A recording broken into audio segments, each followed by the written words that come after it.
Hey, what up, fam? It's your man, DeejayKnight. It is a fantastical and sensational Sunday, fam. I hope you're well. I can't complain. Feeling good about myself. Feeling good about it. Feeling good about it. Feeling good about it. What up, fam? It's a beautiful day. I think today we're going to kick off with some combos.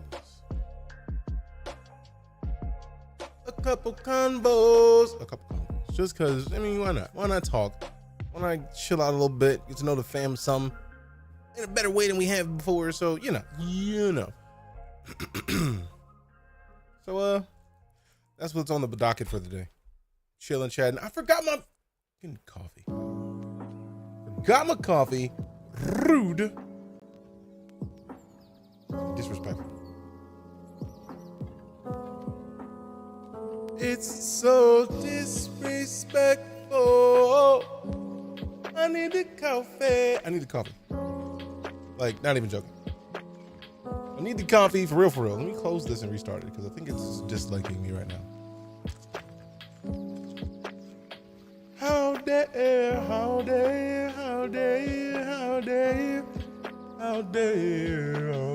What up? Fam, I am excited. Like, this arrived Friday? It's literally. That's it.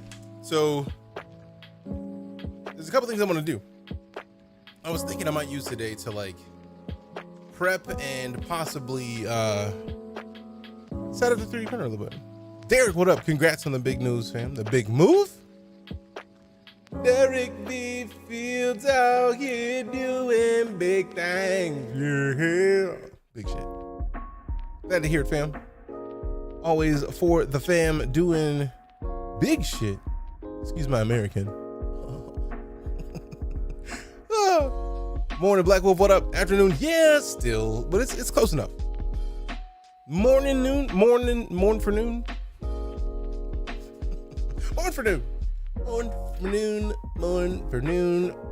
for noon. Ha. What up, Shadow? Good to see you. All right, let me see something.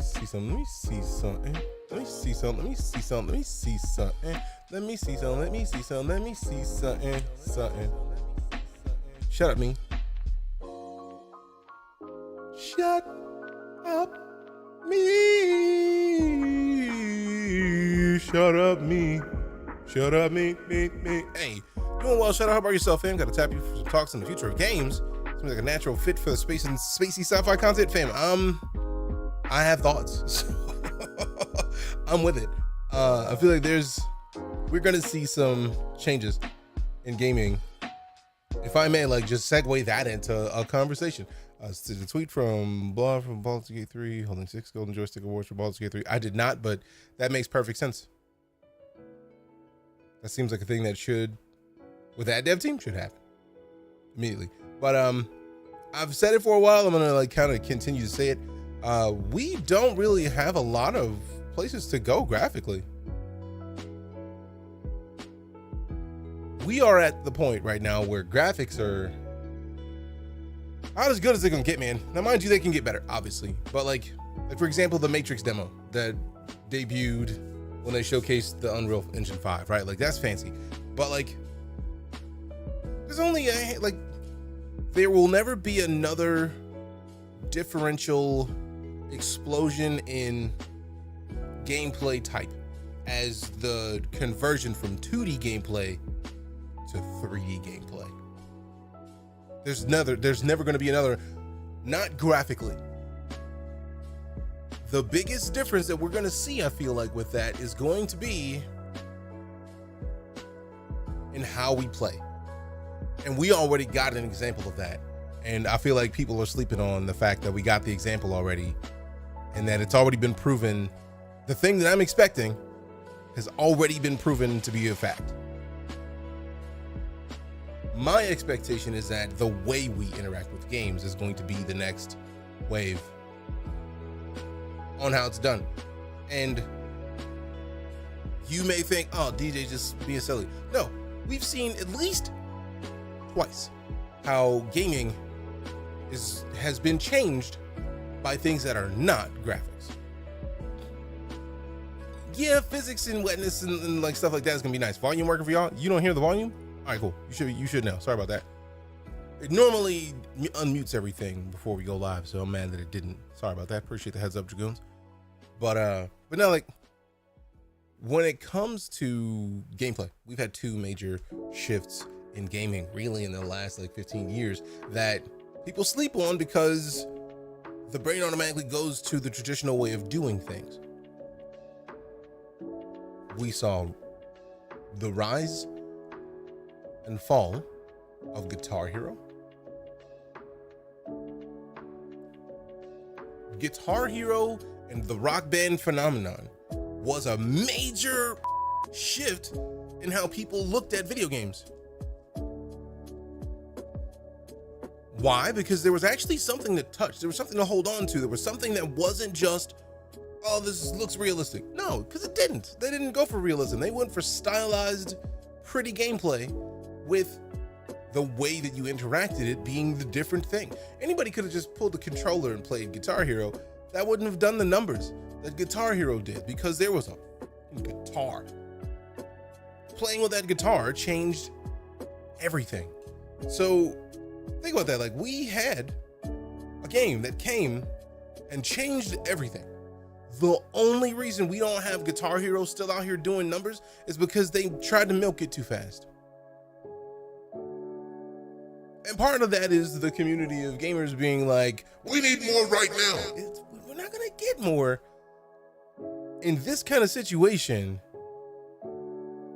you can't get more and it be like in the time frame that we wanted it. Like, no. Think about how a Guitar Hero would kill right now. They were expensive to get off the ground. These companies being greedy and like, you gotta get ours. Like, man, if you got people to buy an instrument that is a controller or a console, let them play whatever.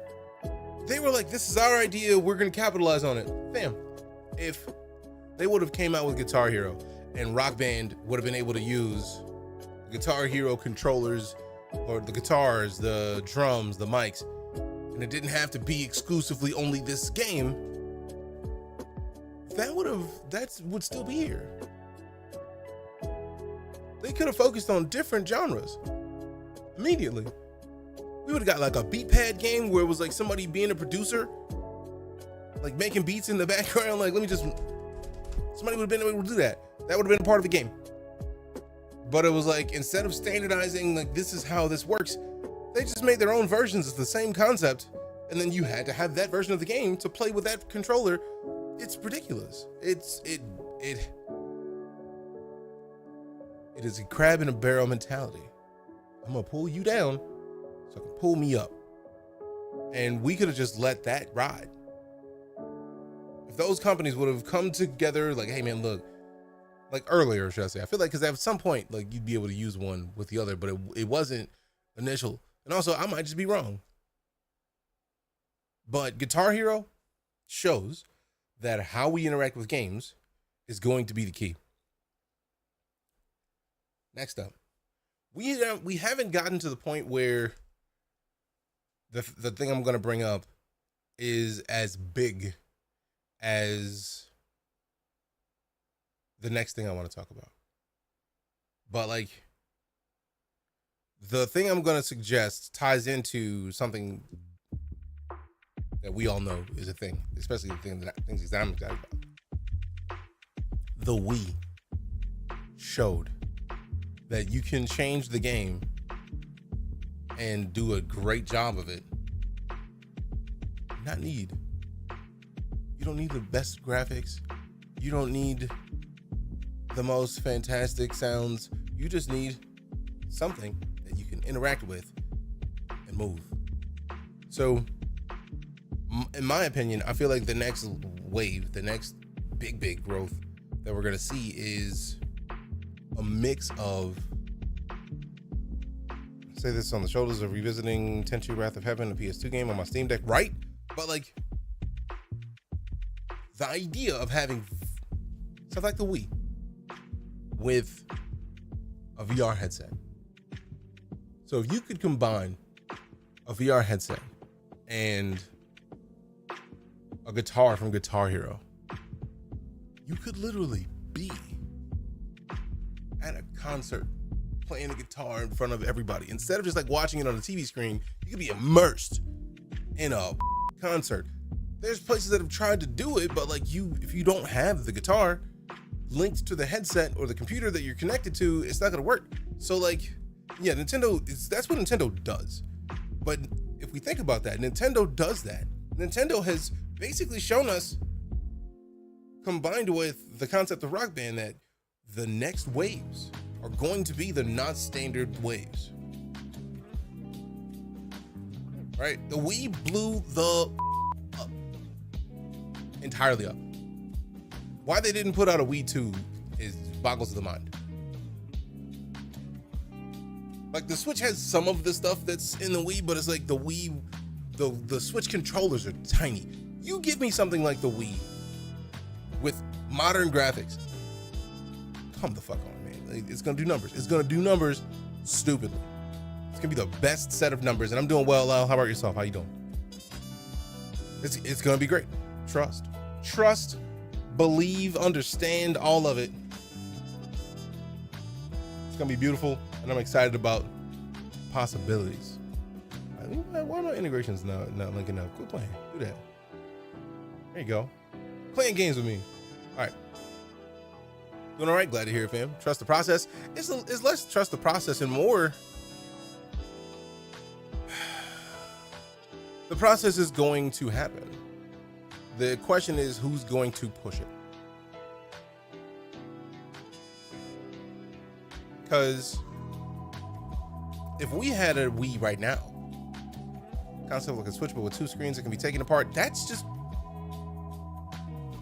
something like a Switch with two screens is them kind of going back to the 3DS, but maybe taking it further.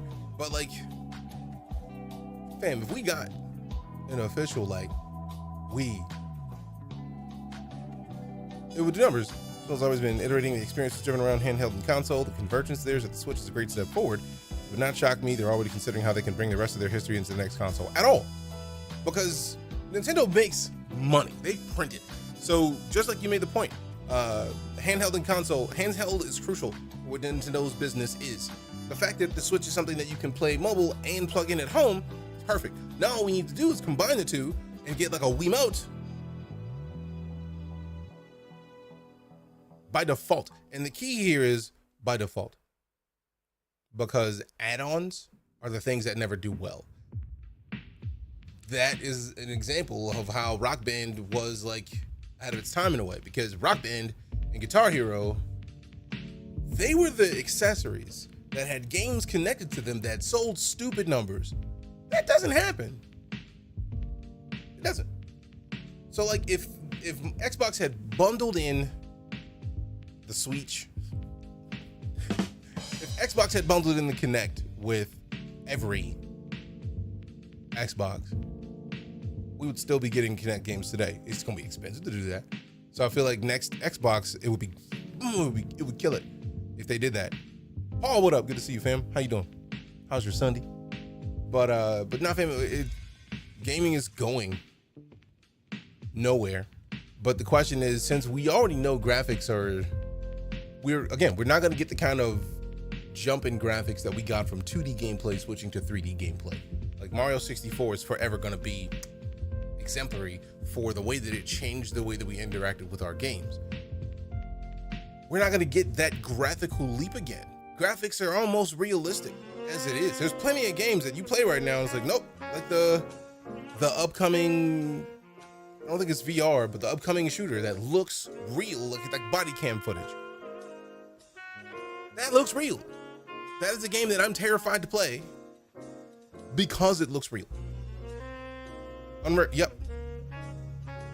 Exactly that game. With AR becoming less cumbersome, Xbox or Apple could bring the gaming experience pictured in the movie Heard. That is gonna be great. I think it's Unrecord, or I don't think it's Unrecord Dead, but you were spot on with that one, Ninja Tuna. Yep, Unrecord or Unrecord, I don't know. But what I know is that game looks real. Like every time I've seen it, I've been like, this isn't footage. This is real life body cam footage. So like, for example, let's talk about it. If we're talking about it, like, that doesn't look like a game. That looks like a dude going into a building. Now the lights shining on things, you get to see the anti-aliasing that kind of clues it in that it's a game. But other than that, this looks real.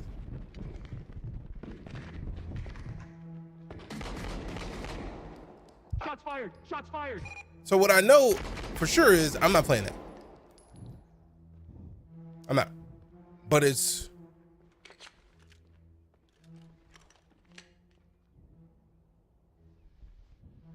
Now, could it be that they actually just digitized the video? Yeah. But I can't play that. Like,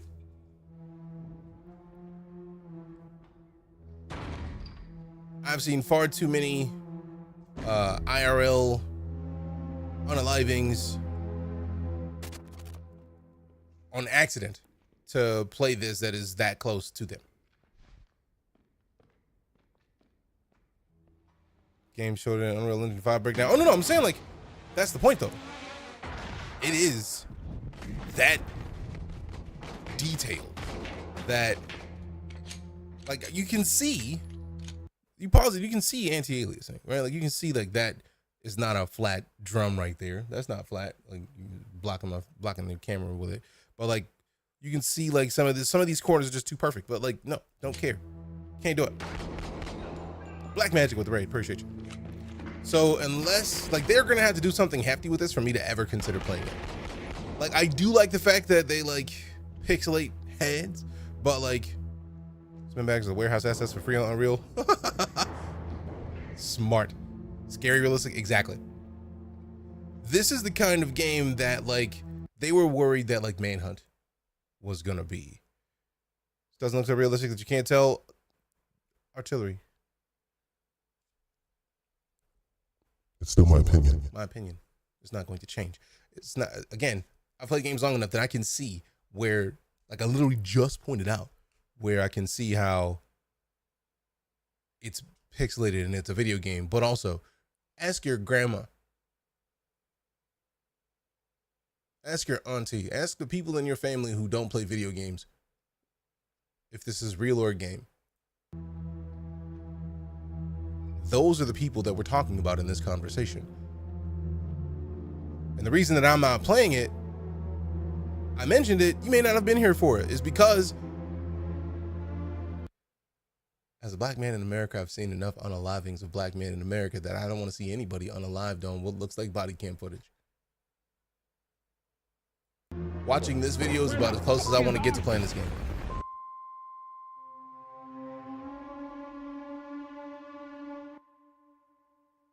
So you may. Sorry, you're wrong. No. Pretty sure I'm spot on in why I'm not going to do it. And if you don't like that, that's cool. But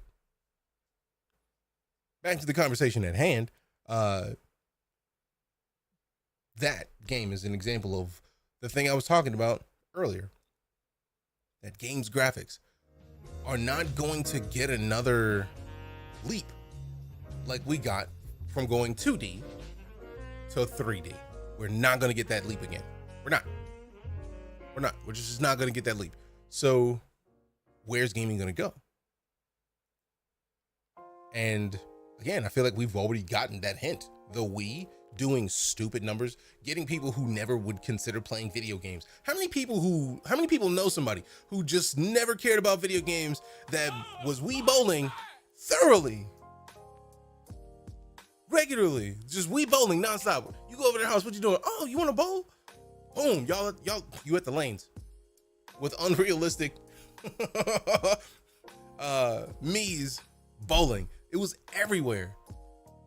And that's what I'm talking about. That is where gaming is going to go. It's just going to take something out of the box that changes the game like that. And it's going to be a thing. It has to be connected to the console because extra stuff is not the move. VR is where gaming is going. Eventually, yes. I feel like VR right now is still too expensive for a lot of people. We're going to need more than just Beat Saber and a couple crucial VR gaming apps, like killer apps. Like Blade and Sorcery alone is gonna be powerful, but like it's always what's believed before the innovation happens. In what way, Kennedy G? Now, mind you, somebody might innovate gaming in a way that's not like just to make that point. Star Citizen with their server meshing and how they showed that it's functional. You can make a giant game that connects people everywhere. That would be bomb. And that would probably change gaming in a way that we may not have expected. Doing great, Ms. Peaches. How about yourself? Hazareth, what's up? It's been a minute. How you been? Appreciate the likes. Doing the spins when you throw the ball backwards. Fair. Oh yeah, Blade and Sorcery is bomb, Frost. I've only played a little bit of it, but like it's there every leap. Fair. But like something like massively multiplayer games not requiring $20 a month to play, right? Like you get a good enough game that connects to things similar to what the Oasis does in Ready Player One, that would do numbers. Because that's not a graphical leap.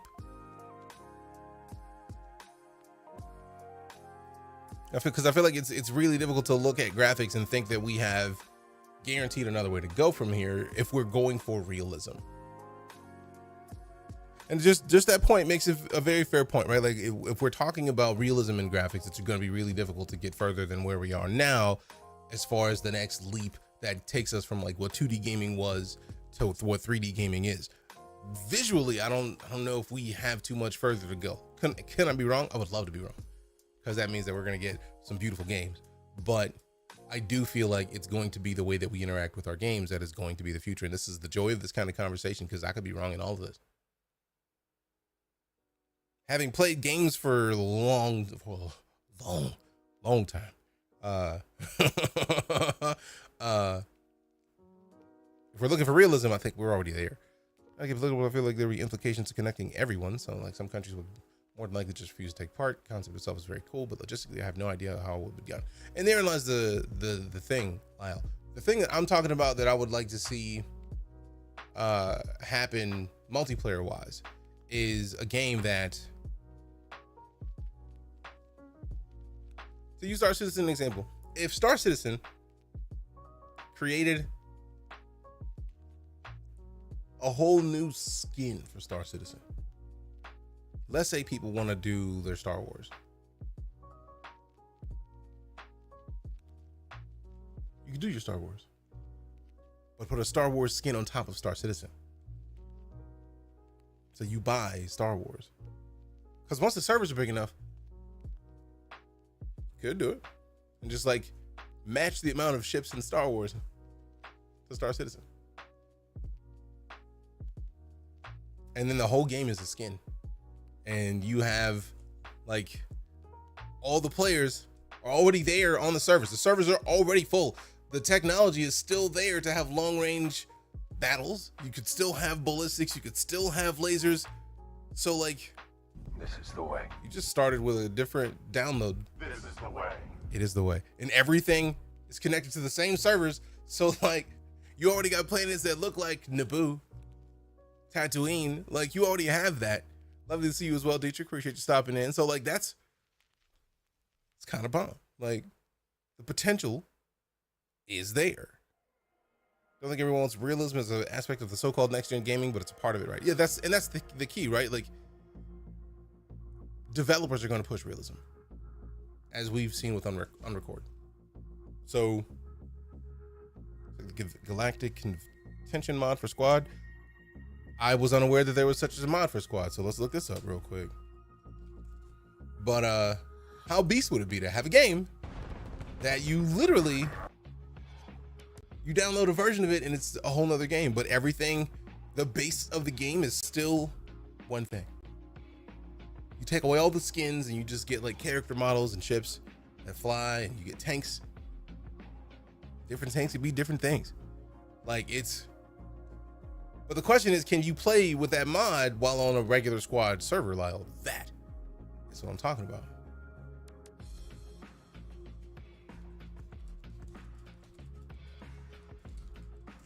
Everyone has to have the mod.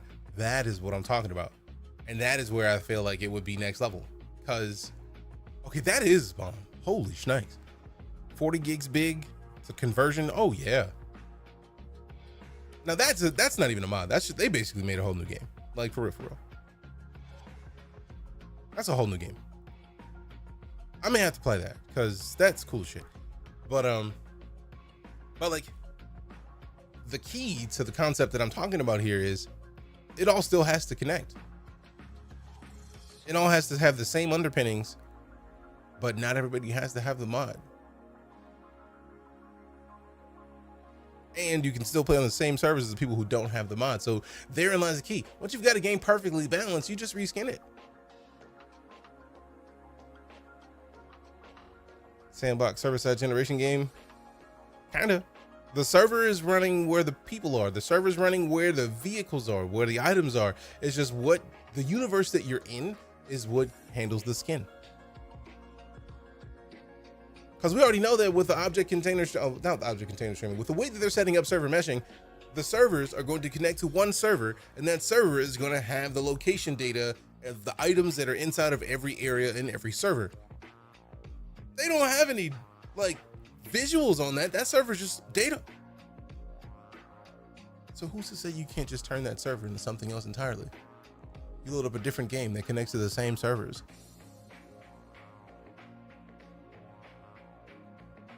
To download the mod server side so everyone could download the so-called mod. You don't even need the mod server side. If the way that they showed in the video is functional as to what it is currently, or what they're planning on it being, it's literally the servers are just the data of the items. So that's it. The servers are just data and location data and specific item data. And then depending on the game that you want to play, the skin that you want to put on it, you could put a fantasy skin on it, and then sniper rifles just be like arrows. Oh, Paul, yeah, that makes sense. Go watch the Squadron 40 or the server meshing video from Cloud Imperium that happened at CitizenCon. And I feel like all of this, fam, that's how Star Citizen could become the biggest MMO. If what they're doing with that server is where my brain takes it, come on, that prints money. No, you good, Paul? I might have to pull it up just to kind of show you what I'm talking about.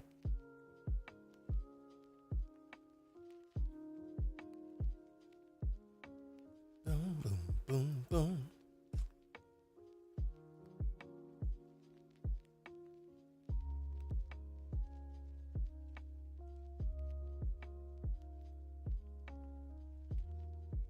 Hey, we are still here.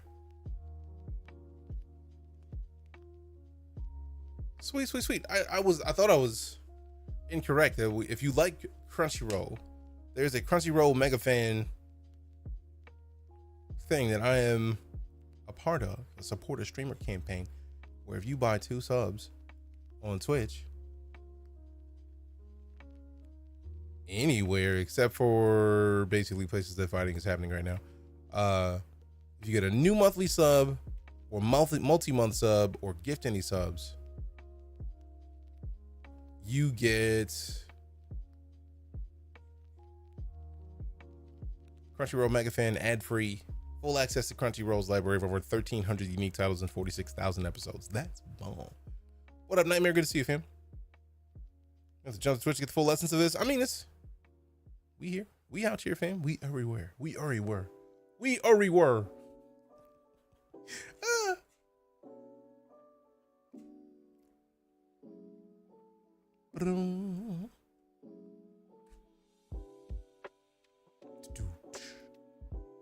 Prospect is fun to use. Nice. How cool would it be to have a Star Wars ship that was all lasers that literally looked like it was in the Star Wars universe and it was in the Star Citizen universe? And then it wouldn't even have to be that you could skin quantum travel to look like warp.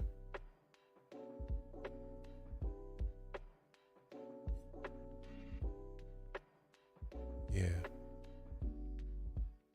Because then like you could be warping what seems like a further distance, and then like one planet and its moons could be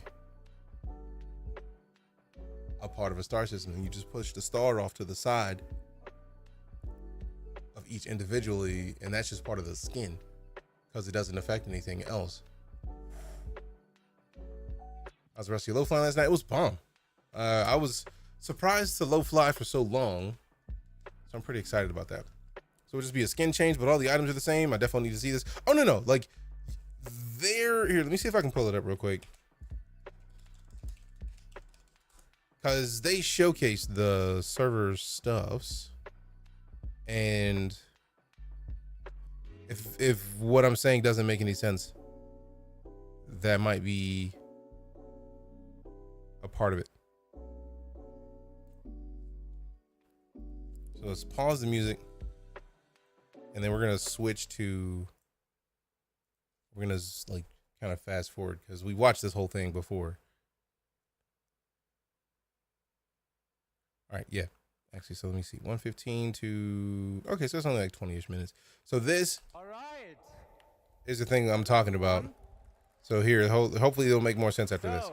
Went very well with the size of the group we had. Agreed. I blew up too many times, but at the same time, low flight.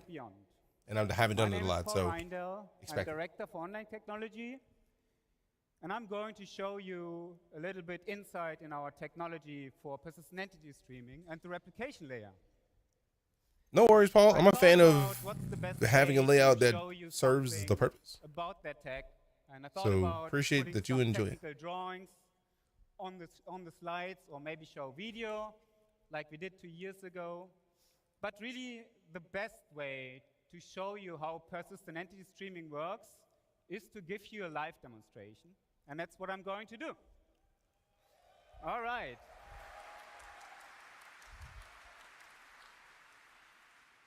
So this will all be live, so please bear with me if there's any glitches. So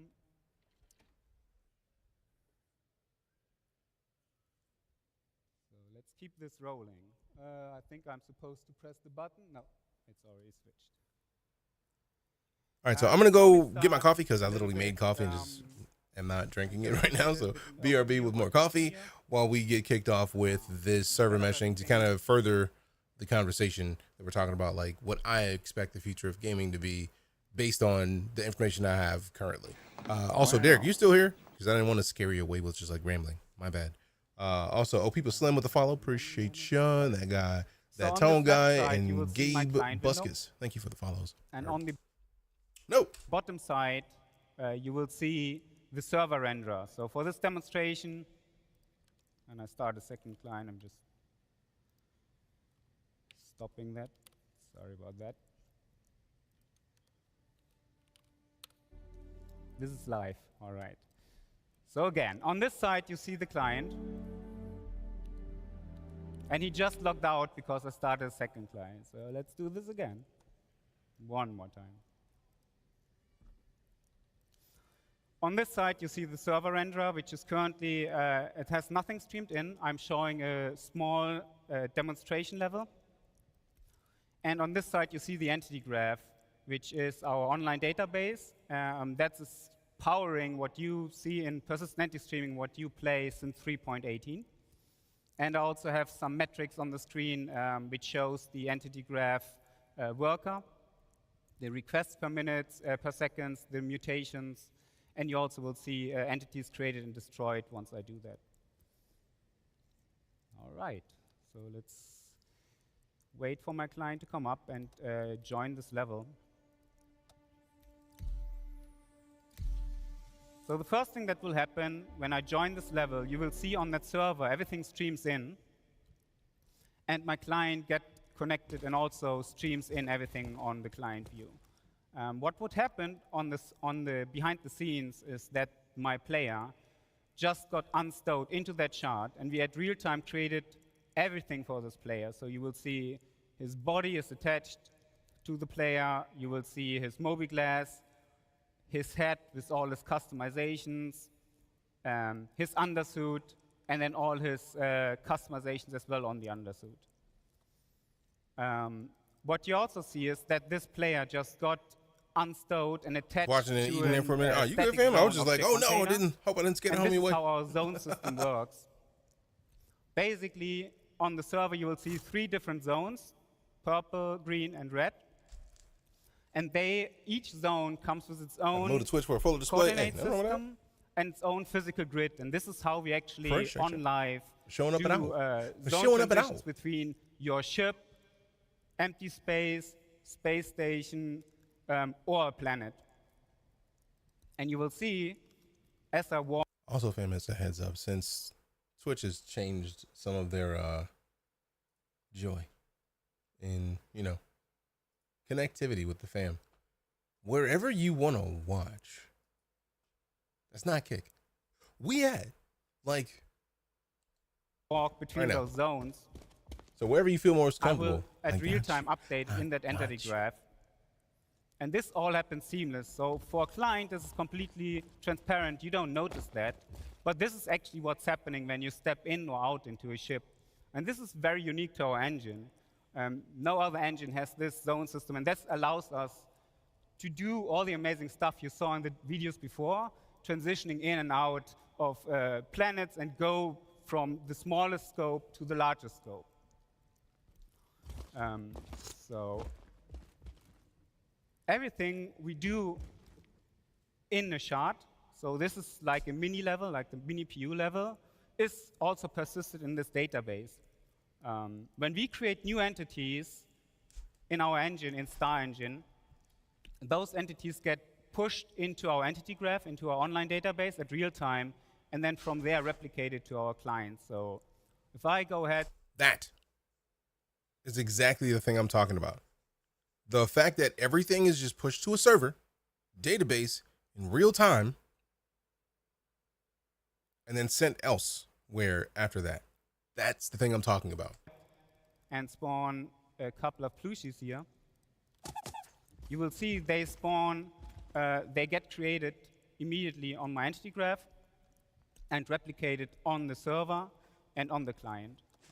So spawn a couple more here.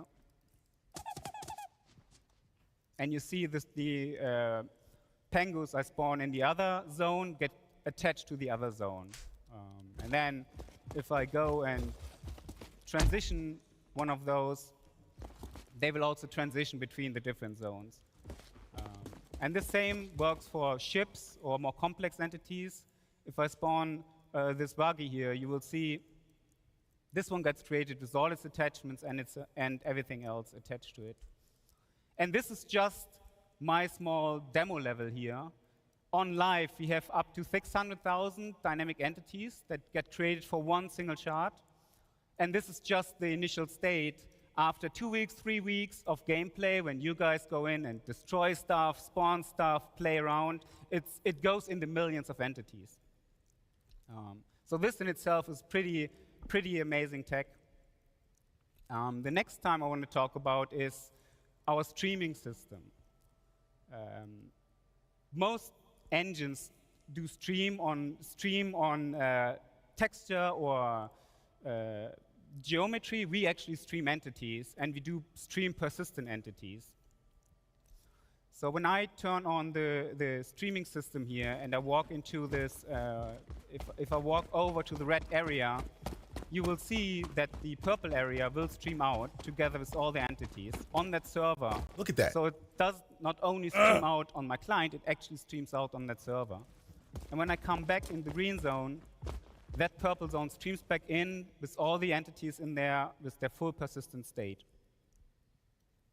That's powerful, fam. So now I have a second player joined. Benoit is going to join me. So Ben, if you want to Also join, same. I think you see him over there. Hey Ben. All so same. Sorry. Nice. All right. I'm going to spawn a couple more penguins here. Because the next thing I want to talk about is new technology we are right now developing, and we are about to put on the tech preview for you to play. And this is actually the replication layer split. And that's the big next step in our great vision, obviously, as you might know. So in this demo, my client and my servers, they are no longer directly connected. Actually, I have a new service running here, and that is our replication service. That is what I'm talking about. We may have been watching Cloud Imperium this whole time, and a lot of people, like, am I saying this is what's happening? No. But imagine with me for a moment that they've been thinking of their end game being something like this. And if you think like Syndrome, right? We take it back to The Incredibles. And once I'm tired of being a hero, I'll license out my tech so that everybody can be a hero. When everybody's a hero, no one is. So, if you take, that's not even like it's not necessarily even an evil take on it. It's just a smart business move. You build technology that no one else has for a gameplay experience that no one else can do, no one else can create. Get big off of that. Once you've gotten big off of that, once you're confident in what you can do, license it out to somebody else to make something else massive. Coffee, tell me I'm wrong though. Like we've been talking about them licensing out this tech for a long time, but like this proves the capability, but we've been looking at it only from the concept of another dev team taking what they have and making something. I don't think anybody that I've seen as of yet, somebody might have said it, but I'm going to speak it into existence. The concept of having a server that has everything in a specific place, that it's just the data of what it is. You literally have that server connect to a different entire skin of the game. You can have Star Trek and Star Citizen simultaneously.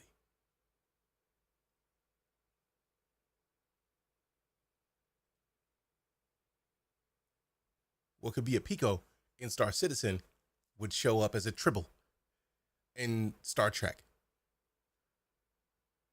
Or it shows up as one of any weird random things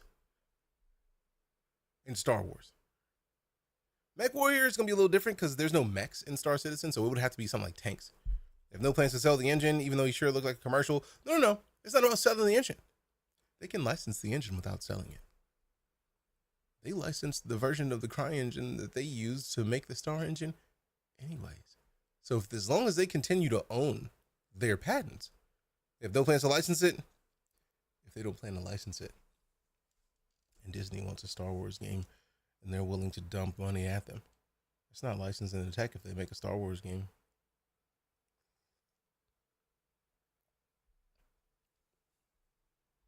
That gives them the ability to make the Star Wars game. We're not going to license you the tech, but we will do it if you pay us to make it.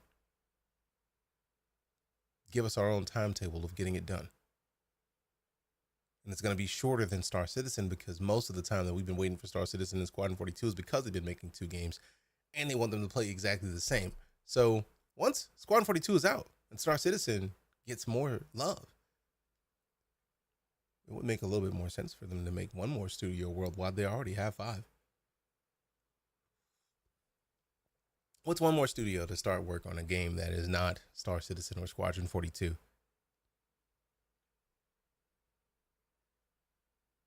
It's a great idea, would be cool, but there'll be an entire new team for SIG, licensing and maintaining. Yeah. Not if they use the system as we are talking about it. If they use that replication server as a way to have things exist, because all the client does is pull the information from the replication server. If the Star Wars client is pulling all that data and just changing the way that data looks on your screen,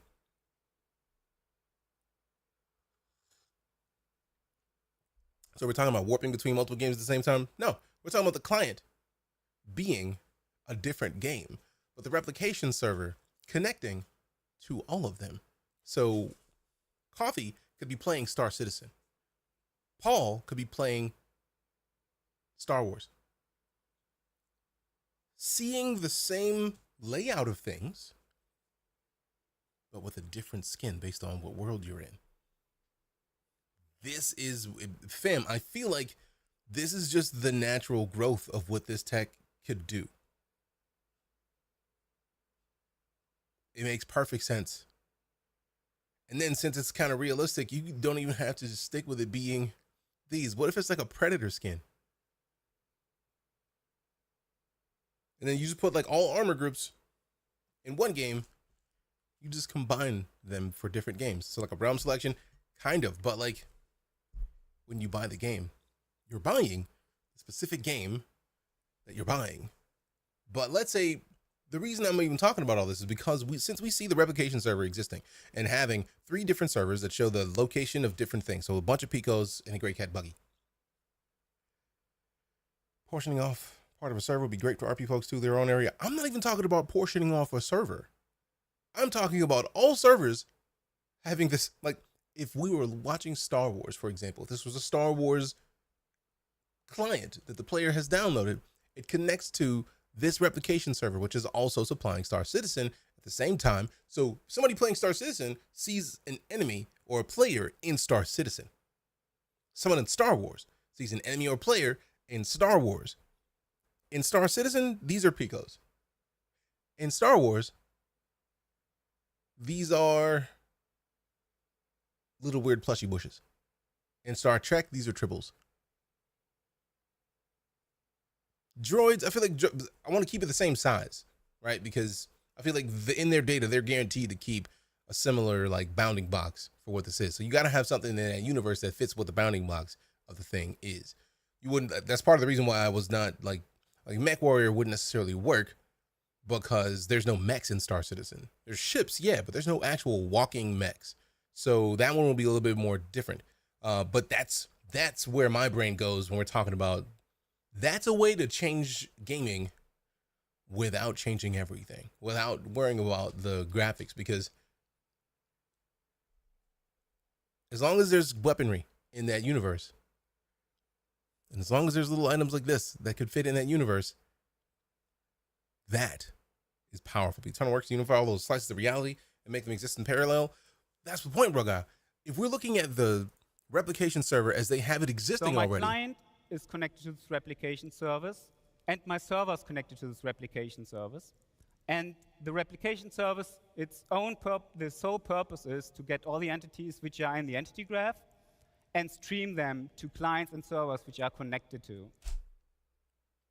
The replication server's whole job is to hold the data of the items inside of it. It pushes that data out to the servers and then the clients.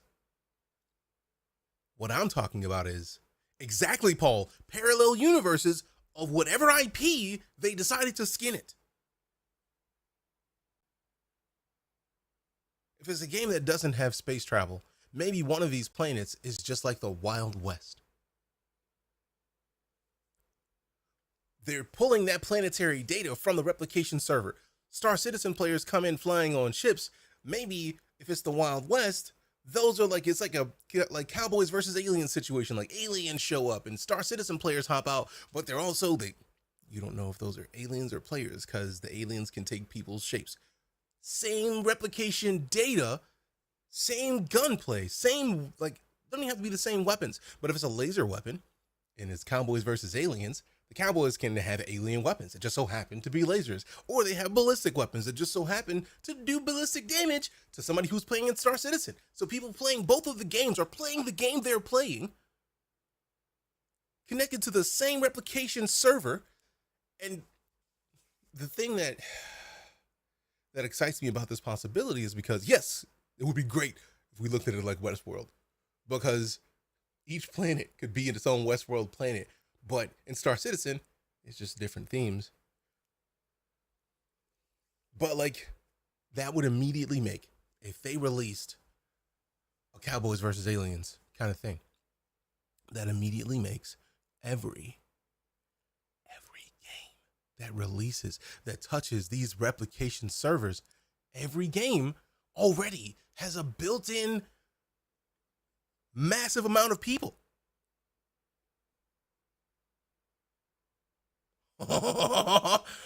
Oh, that's the thing that excites me about this. The player base is already huge, regardless of where you play.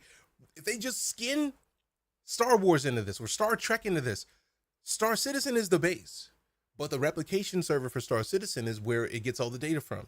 So you could just put a new skin on whatever, and different people, depending on which client they have installed, see different things, but it's in the same exact location. That would change gaming. And isn't that the thing that Chris Roberts started out wanting to do in the first place? Talking about all the work on those themes. Let me see if I can pop up the, I get the feeling it might be like an auto mod setting. Let me see if I can adjust my layout and then add the auto mod panel, because that might be what it is. It's just disrespectful. And like, we can't see the things. Auto mod queue, there we go. So we add that down here so I can see it. And then we see if that's what it is. Sick, is it making the seed from SAO, are they? I mean, it would be bomb. So just a big database, but reskin it. Literally, just reskinning depending on which client you buy. You don't download any Star Citizen assets. You only download the Star Wars assets, but they're connected to the same server and everything is in the same place. Major Postal, welcome back. 52 months of sub support. This is the way. Appreciate you, my dude. Thank you much. But yeah, fam, that's what I'm talking about. Unless you throw some machine learning in there, anything is possible, I guess. I don't even want to talk about the possibilities of machine learning because that's a lot. But like, this is the concept that I'm talking about that would change gaming. Like if World of Warcraft did this with StarCraft, and they just skinned everything in World of Warcraft, and the StarCraft players were still connecting to World of Warcraft servers, they would have a ton of StarCraft players and enemies. And they would double their money basically easily. Doing some coding. It's like an alien language to me. I'm not coding, Major Postal. We're talking about Star Citizen's Future of Star Engine with their replication servers. Damn it. Sorry about that. I'm seeing a ton of problems from a game designer standpoint, even if they're just visual difference, there's still ramifications there to consider. Oh, I know, but this is like pie in the sky thought process. Like, game design wise, you would want to have like the same gameplay elements match something in the universe that you'd be skinning to. So like sniper rifles in Star Citizen would have to be sniper rifles in Star Wars. Luckily, there's enough Star Wars sniper rifles that exist that it would like connect. It would. I feel like it still want to be a sci-fi kind of thing to make it work perfectly, because there's something in everyone. If there's something in the Star Citizen, Star Trek, the Star Wars, these are massive planets that have a bunch of cool stuff. So like we could literally make this work. Tech D's with the raid. Appreciate you. This is the way. There's something that connects with all these universes that would be bomb. As an example. Yeah. But shielding just would look different depending on the game you're playing. So like, in a way, it's like you're trying to match the same script with different themed movies. It just doesn't work that well in theory. In my brain, it sounds like it works fantastically. What were you up to today, Techies? Play that game. To me, it's the best game ever I played like that. That's what's up. Glad to hear it, King Archer. Appreciate you coming and hang out with us. Oh no, by all means. This is literally pie in the sky conversation. I'm not going to be offended if you dump on it and it's like these are the reasons that would suck. But like this topic came up in the discussion of we're not going to get another graphical leap like we did going from 2D to 3D. So where is gaming going to go for its next major jump? And the point was made that it may not be a graphical update. I was thinking that we're probably going to see the next phase be something like what happened with the Wii, where people who didn't care about gaming had Wiis in their house and were bowling for ages. And then we talked about how Guitar Hero was a thing, because I feel like those two things showed that gaming can explode in ways that aren't what we expect graphically, because neither of those, like Rock Band and Guitar Hero, were gorgeous games, but they weren't like realistic. But if you were to add something like, you were to combine something like the Wii, Rock Band, and VR, that would be, in my opinion, one of the next phases on what we could expect from gaming to kind of push gaming to the next stratosphere. But then this concept came up and it's like, no, like the idea that the replication server in Star Citizen literally just stores data. If you put another sci-fi game into this, and it just, we talked about reskinning because somebody pointed out that there's a galactic mod for Squad that turns it into basically like the Clone Wars looking kind of thing. But like, how cool would it be that since Star Citizen and Cloud Imperium are creating a server that is not actually displaying any visual anything, it's just data, where things are, why they're there, who put them there. And if we take that same concept and just change the client, the visual side of things, the assets are different. Part of the reason why I came in game dev, except for Star Citizen, they're going above and beyond. But that is why I feel like this isn't too out of the ordinary, because they're weird. Most of the servers in their server meshing are basically databases. Yep, exactly. So like if all their data is just like he's showing, this is what the server sees. There's a big area. There's an area inside of that area. There's different servers inside of those. So like these 3 rooms are 3 different servers. Each one of those has a different around the size of random things inside of that. Now, if we were talking Star Trek, we take this instead of being a pistol, or if it was a laser weapon, that's a phaser. You just change laser weapons to phasers and reload phasers instead of having to worry about that. And then take ballistic weapons and then just put ballistic weapons in the game.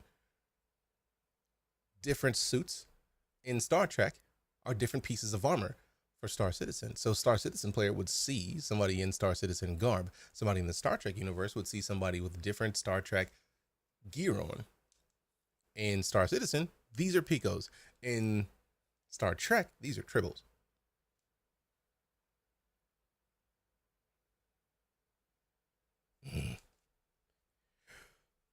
When you sleep on this idea, something tells me you'll start to see the same problems I'm seeing right now. I mean, again, I give fucks about the problems. It's just pie in the sky conversation about where gaming is going and what would change gaming.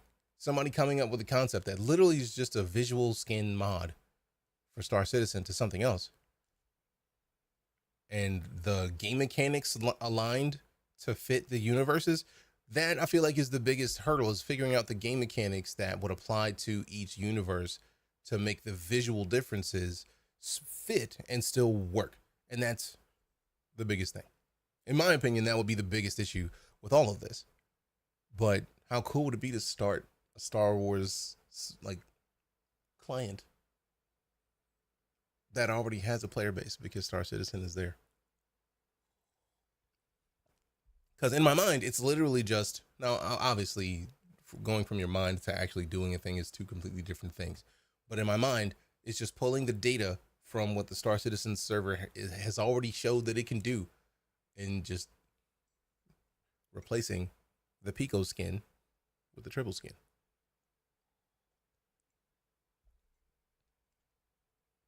You can find all the problems in that you want. I don't care. It's just, and what's really cool about that this, would be something that would change gaming. If somebody could make a server, like if somebody could make a server that was just data that allowed it to be reskinned and have people in different universes playing the same game at the same time, not knowing that they were playing the same game at the same time, would that not be bomb as fuck? That's where we're at this conversation. We're not down to we're not trying to figure out how it will work. We're just saying, like, in theory, the concept of data pointing to specific things is let's do a little experiment here. The perfect timing of him saying, let's do a little experiment. I mean, you all know our game. Thanks to World of Warcraft, Star Citizen later after watching a few episodes of... And sometimes things can happen. You do some guys, all right, that's what's up. So let's see what's happening when I kill my server. Minecraft is kind of like that, considering how wildly different each person's mods can be. My server, that's the actual console. what I'm talking about. So let's. You go to somebody's world in Minecraft in a mod, you just download the mod before you go in. You download the mod as you load, and then you now have that mod. Just shut it down. That's, again, yes, like, this is where you would this is not me trying to come up with new something. anything. This is me trying to Benoit thinking about the fact that stuff like this already exists. And the buggy does a bit. Just waiting for somebody to implement it. Shoot those pingus. If you were just phasing really tribbles, right now. those tribbles just got pushed. But I didn't disconnect because I'm connected to the replication layer and not to the server anymore. In the meantime, I'm just starting a new server. Let's be a bit patient for it. Should come back online in a second. And how it takes it to the next level. That's literally all that we were talking about. That's this would be that taking it to the next level. Once they have this functional, the server came back. That's what I'm talking about. Once they have this functional, it wouldn't be too out of place to imagine that they go to a citizen con and they're just like, hey, we heard y'all like legally distinct Star Trek. It restored the state. That's what's up. So like, let's rewind that again. Should come I back love this online part. in a second.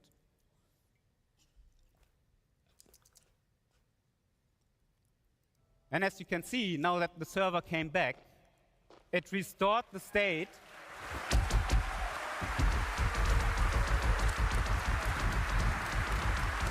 It's a lot of problems, but if you think of what the game is, you'll understand. The state, and the simulation just continues to work as before.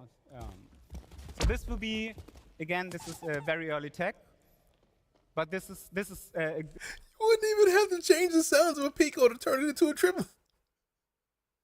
That would be perfect. Will be, again, this is very early tech. Listen to that. So this will be, again, this is very early tech, but this is a great benefit of what we have with our replication layer. This is the part of Citizen Con that I've seen the most times. But and the Zeus, because I got one. I got a Zeus as well, but I only got one because they wouldn't let me get a C1 Spirit. So I was just like, if they have the A1 as a loaner for the Zeus, it makes perfect sense that if I get a Zeus Clipper, I get the C1 Clipper as a loaner until it gets into the game. So I feel like that just, to me, seems like a good idea. But also now I got to figure out if I'm going to ever, because the Zeus that I now have is a part of an exploration pack where the Carrack is the primary, and then now the Zeus, and then I think another one of my ships is CCU'd into one of those as well. So like we got a lot of cool stuff happening with that, but like, will this IAE make me want to melt that and get something else? It's actually going for the A1 too, but something about the looks of the Zeus that hit it, upgraded from a Cuddy Black. See, I want the C1.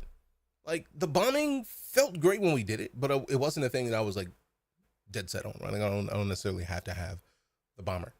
I do like the idea that the ship is gorgeous and it would make a fantastic cargo ship. And they said that they could actually take the C1 to 64 cargo space, which means bomb. Like, let it go. But the A1 is great. Oh no, cool. But yeah, the C1 just speaks to me. I love cargo ships. So if I had an A1 and could CCU it If I could have CCU'd my Cuddy Black to a C1, I would have done it, hands down. I melted my Corsair though to get the F8 Lightning, so that way I have it in the fleet. It sucks that it's not LTI, but I get the feeling they might boost it again to make it.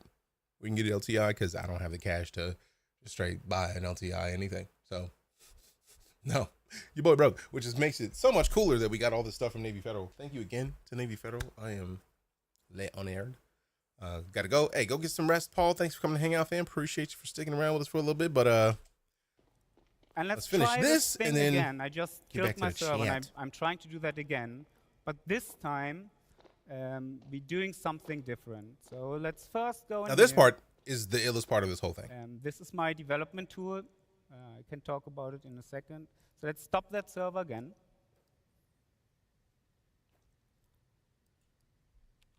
I love how when the Restart. bear just stops, it just kind of like walks in place. It's like that's a nice little way to know. All right, cool. The server's got bodied a little bit. And this Just- will take a little bit. I'm running this tool you see here. This is our internal development tool. This tool runs the entire stack of our game on this PC. This is obviously for development only, and I can do that with my small test level. But this really helps online devs and all people who work on the incredible, complicated tech we hear to be able to develop our game.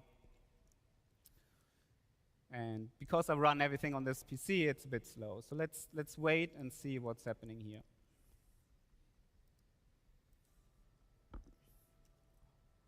All right. Simulation continues. I can see Ben moving again. Hey, Ben. However, what just happened? Well, as you can see on my screen, I no longer have one server connected. I have 3 servers connected to this replication layer. So what you guys see here, this is the very first version of a working server mesh. Let's go. Let's go. Yes, and please, and thanks. All right. So now I'm going to explain a little bit how this magic works, because it is truly magic. Each server, when it came up and the replication layer realized there are 3 servers, we assigned different zones to those servers. And we said, okay, server 1, you are the authority over the purple area. Server 2, you are the authority over the green area. And the last server is authoritative over the red area. You can still see that those servers have all those entities replicated, but only the This live instead of playing a entities video, mega within chat. the I mean, zone are Chris does. I feel like every one of the major adjustments, one of the major moves they've made with the game in the past few years, they've done it live. So that tracks. That tracks hard. I don't blame Chris for trying. A decade of planning and work has led to this. This was the one goal, right? This. And this is the reason that our conversation earlier branched off into just loading the skins. Because the server has all of the bits of data. Like, as we can see, up here in the upper right, this is the red server. There's that one room is its own server. This blue, like tealish one, that's its own server. And over here, this purplish blue one, that's its own server. So if all of those are their own servers, and all of them are pulling the same information from the replication server, because the replication server's goal is only to hold the data, that is the thing that makes perfect sense as to, as long as the bounding box is the same size, as long as the information is the same information, the client renders what it sees in its files as being a thing. So instead of rendering a pico, just renders a triple. That's the same size. actually authoritative on that server. So while I'm in this green zone at the moment, Appreciate the D2. my entity is simulated on that green server and just replicated on the other server. And now, as I transition between those zones, So good. you will see that on that green server, I just lost authority and on that purple server, I just gained authority. And because my player was replicated on both servers, this completely works seamless. And again, let's do that a couple of times. You see on my client here. Hey, we got the follow from D to the Mo. Appreciate you. Or D to the MO. This all happens behind the scenes. Thanks for the follow. Thank you very much. And this doesn't work only on me. Let's turn on the zone colors and the object, the authority assignment on the It really client has as well. led to this, Coffee. You're not wrong. You can see You're not wrong. that even entities, as they transition into the other zone, seamlessly transition to that zone.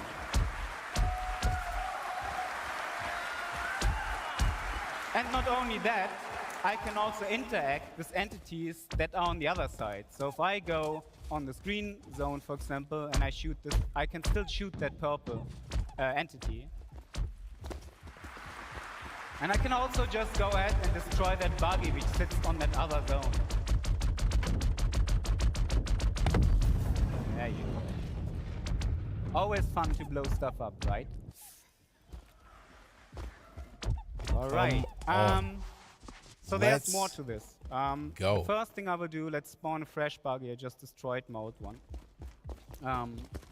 When I go into this buggy, I will become part of the aggregate, and that means that now my buggy and myself will transition authority together. And this is how we make sure that my player, while he's driving this buggy, is always authoritative on the same server. So you can see, as I drive around with this buggy between the zones, I will switch between the different servers.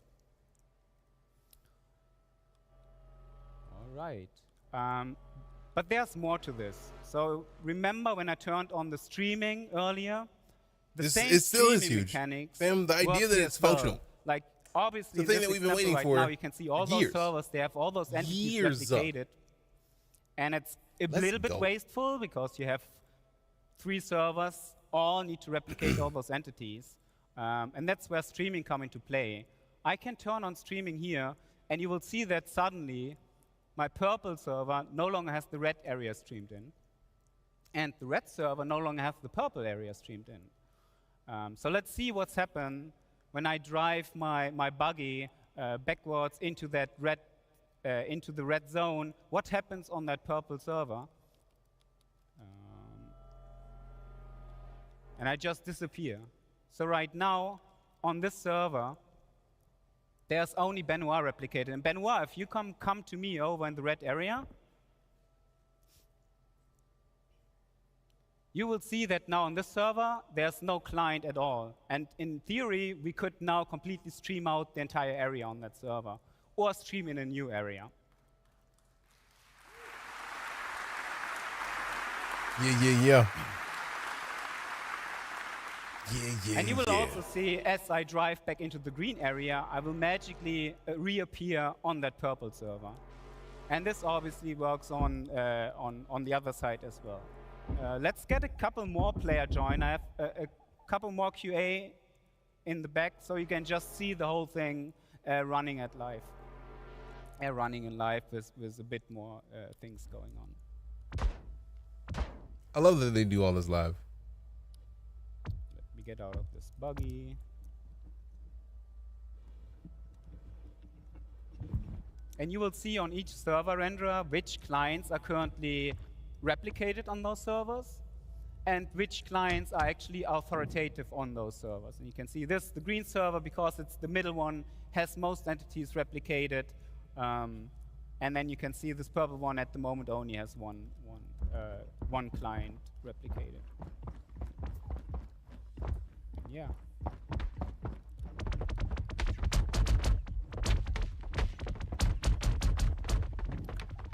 So yes, this is pretty much it.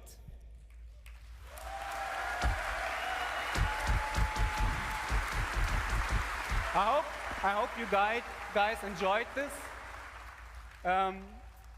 It has been a long time to come to this point, and I just can't put in virtual boss for words this how one? much That's awesome. tech and work we had to put into this. Big shout outs to the network team, big shout outs to the online services team, big shout outs to Chris to let us doing this.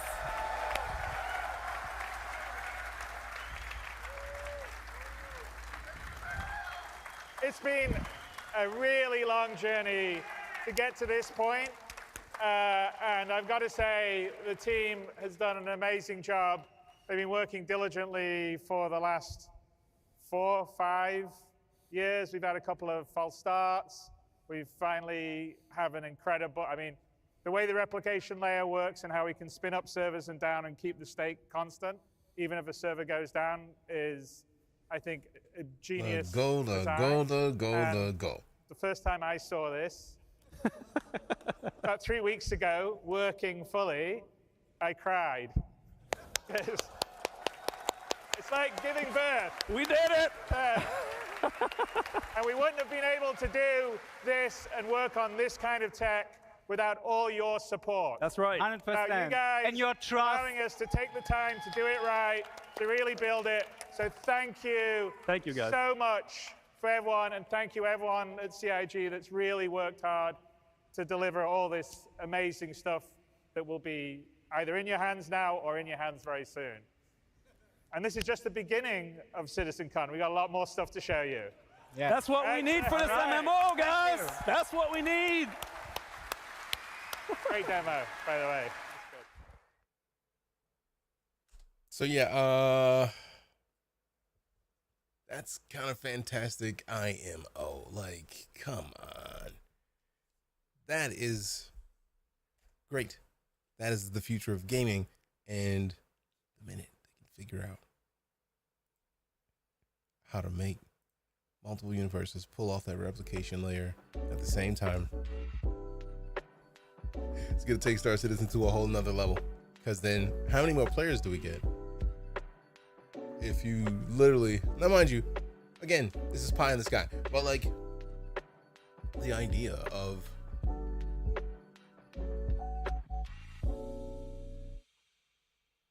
server has data, client pulls different data and different skins depending on what client is installed. Let's go. There's a million reasons you could find the cracks in that. Also don't care, because I'm excited about it nonetheless.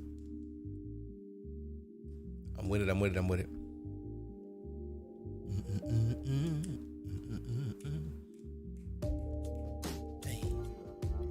Dang. I'd be here to see this, fam. We so excited about it because it's been so long. We wanted to see this kind of stuff, and it's there now. So like, dubs, Lego.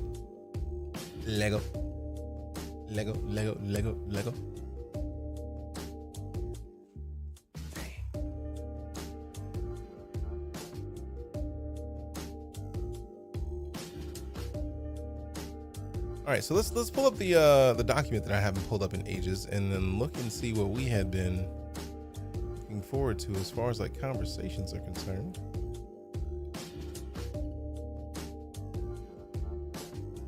There it is.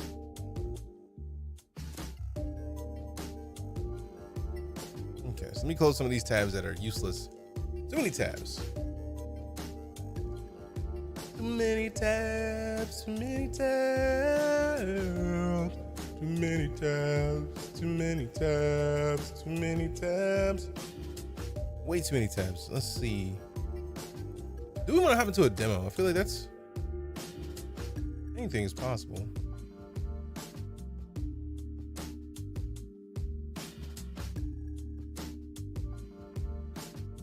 Huh? There's a conversation earlier about how some server meshing devs that do it for financial companies said that SIG is doing it right. Interesting. You see any portion of the title, you do not have too many tabs.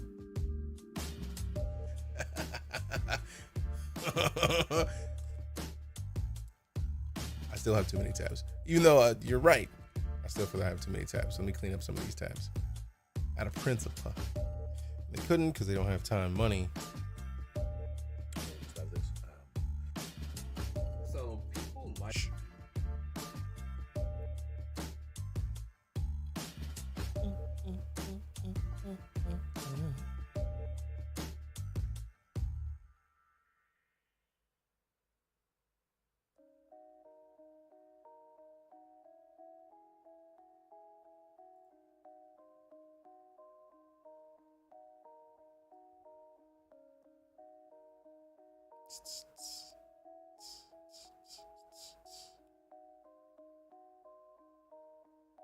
Sell tech services, maybe, but like that's why my that's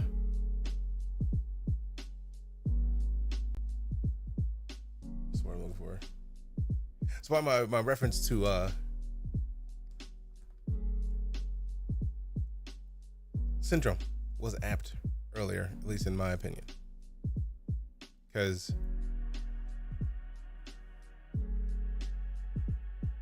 much like Syndrome said, I'm gonna make everybody like I'm gonna use my tools to be a hero, and then when I'm old and tired of being a hero, I'm gonna sell my hero. I'm gonna sell these abilities so then everybody can be a hero, and when everyone's a hero, no one is. So they have something that they could literally just sell or license. Realistically, they could license all of this, and it'd be fantastic. And they don't you don't want to license it immediately. Like show the proof of concept, get it done. They're developed for their engine. They use internal tools, and those tools are nowhere near sellable. Oh yeah, but making stuff for other people, let go.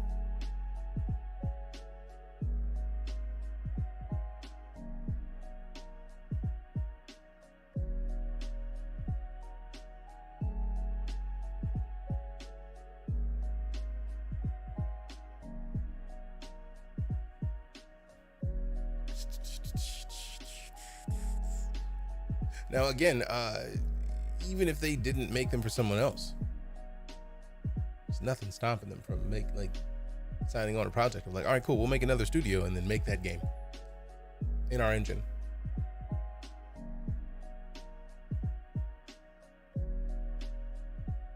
It's doable. I don't think they would until the game is done. But once Star Citizen's out and Squadron 42's 3 chapters are out, put people to making the tools more externally usable, but not now. They have far too much still to do. So, yep, once they get done with their games and they fulfill all their Kickstarter obligations, I fully support them licensing it out to everybody.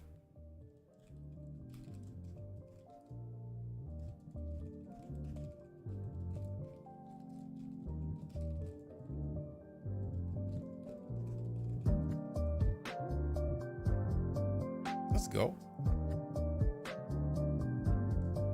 Let go, oh, oh, yeah, let go, yeah, let go.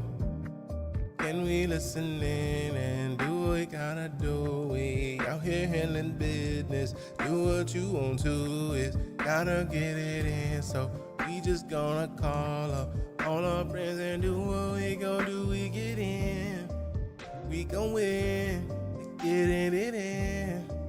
Call your friends and let them know that we in. We gotta get it. Yeah, we gotta flip it, cause you know that we gon' get it. Let's go, let's go, let's go. All right. Let go, let go. Hey, let go, let go. All right, so what is next on the docket for the Sunday conversations? That's what I was looking at. And then move this over here because it's a different one. Anything having to do with sci-fi tabletop games from Nerd back in April. So let's go ahead and knock that one off the list. Oh wait, we already did read that. We have the box where we put the X for red. PCIe audio control devices. Poltergeist. I don't even know what options there are for those. AMD's current 5th gen processors and GPUs want. I don't know, man. That's literally where I'm at right now. My CPU is an older variant.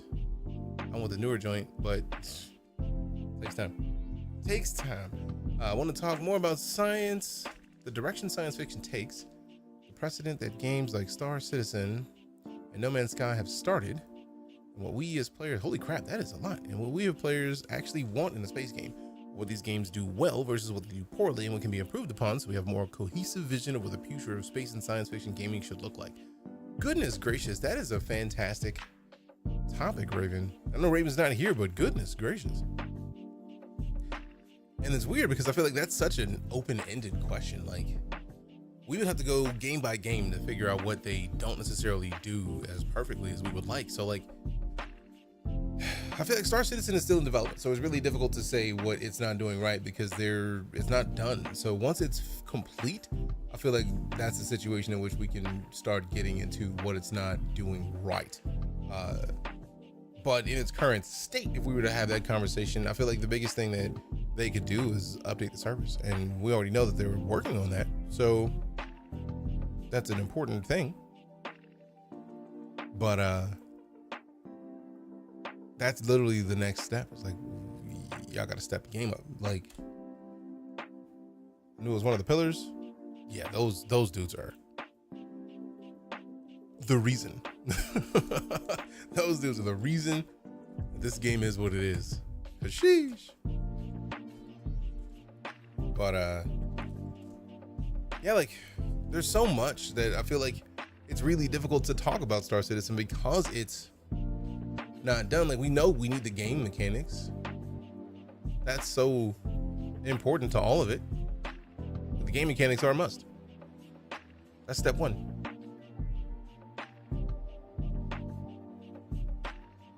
So yeah, there's that's where it would start.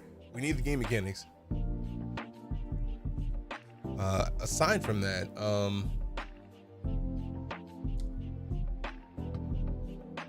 the server meshing. So game mechanics, server meshing. I feel like once they put server meshing in, if they get server meshing in before they get anything else in, that alone is gonna make the game so much more doable, so much more user friendly. Cause come on, what up, Sean? Say good to see you. How you doing? How's your day?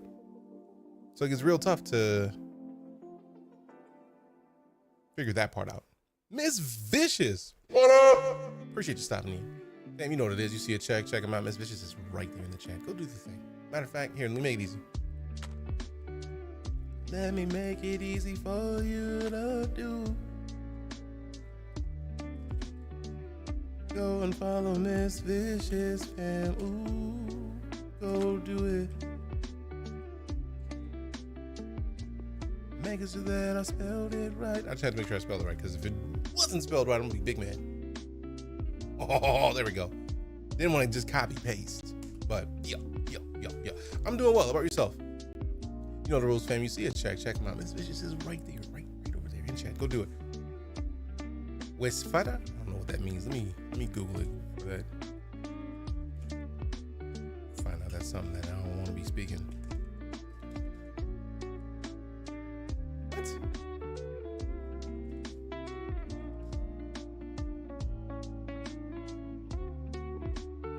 Thank you. You're very welcome. It's good to see you at TwitchCon. And you're just like, who the is this dude? Like, which is always a fair answer. It's like, who is this? Oh no, I'm silly. So I saw you were walking out, and I was like, oh snaps, what up? Good to see you. And it was like, who the? Which is a fair response. Like I'm never gonna knock that. But no, it's we don't normally rock on Sundays, but I figured to hop in for a little bit, because why not? Sunday. Doggos are in the kitchen chilling. Well, not in the kitchen, but like their beds, etc. And I was like, I did want to start like sliding in weekends every now and then. Like, what's up? You feeling bad when I don't know? No, one thing that I've seen over the years of being in this space, never feel bad. If it's somebody who, like, I don't even know if we ever met in person. I just remember I followed you ages ago, right? So like, I don't remember. If we have, then I feel like a douche because I should have known. But like, we have so many people that we meet at events. We have so many community members that we hang out with that it's really difficult sometimes to, unless you've hung out multiple times, it's real difficult to remember names or faces. So like, I'm never gonna knock anybody for it. I'm still at the face of life where if anybody recognizes me, I'm like, sheesh. Woo! Like, you know who I am. That's what I'm talking about. Let's go. So like, it's what else. You good? Don't feel bad at all if it is in regards to me, because I will just reintroduce myself. Because what is he gonna do? Like, I don't know who you are. Like, no, just hi. I'm me. Good to see you. So what's your weekend like? What you up to? I'm not offended. How dare you? Yeah, we just literally just being here, chilling and being silly. So we were going down the list of talking about, like, Raven the Blackheart put in a, like, I have a thing in the command next chat, exclamation next chat. You played this. I did not. I'll get myself ready too. Just being lazy at the moment. Hey, there's nothing wrong with those lazy moments. Those are the best ones. Like, sometimes you just woosah and then let life happen. Because sometimes you need to take a break, and you don't know you need to take a break until you're sitting and it's like, now I feel like it now.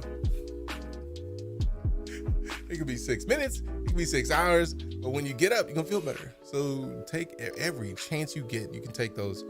You're not like putting yourself in a bad space to do it. Take those. Take those. All right, so let's see what we got. I'll ask you before I get into this question. What was the last game you played on stream? When was the last game you played off stream?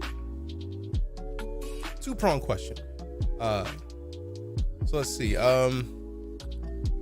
Precedent that games like Star Citizen and No Man's Sky have started and what we as players actually want in a space game, what these games do well versus what they do poorly, and what can be improved upon to have a more cohesive vision of what the future of space and science fiction games should look like. Man, that is such a loaded question because there's so many possibilities with all of it, right? Like, sci-fi games are not a monolith, so like there's potential for every one of them to have something different, and that's the thing I like about that, right? Like, every game has the potential to be its own little microcosm of what a good experience should be, let alone whether that be sci-fi or fantasy or whatever it is.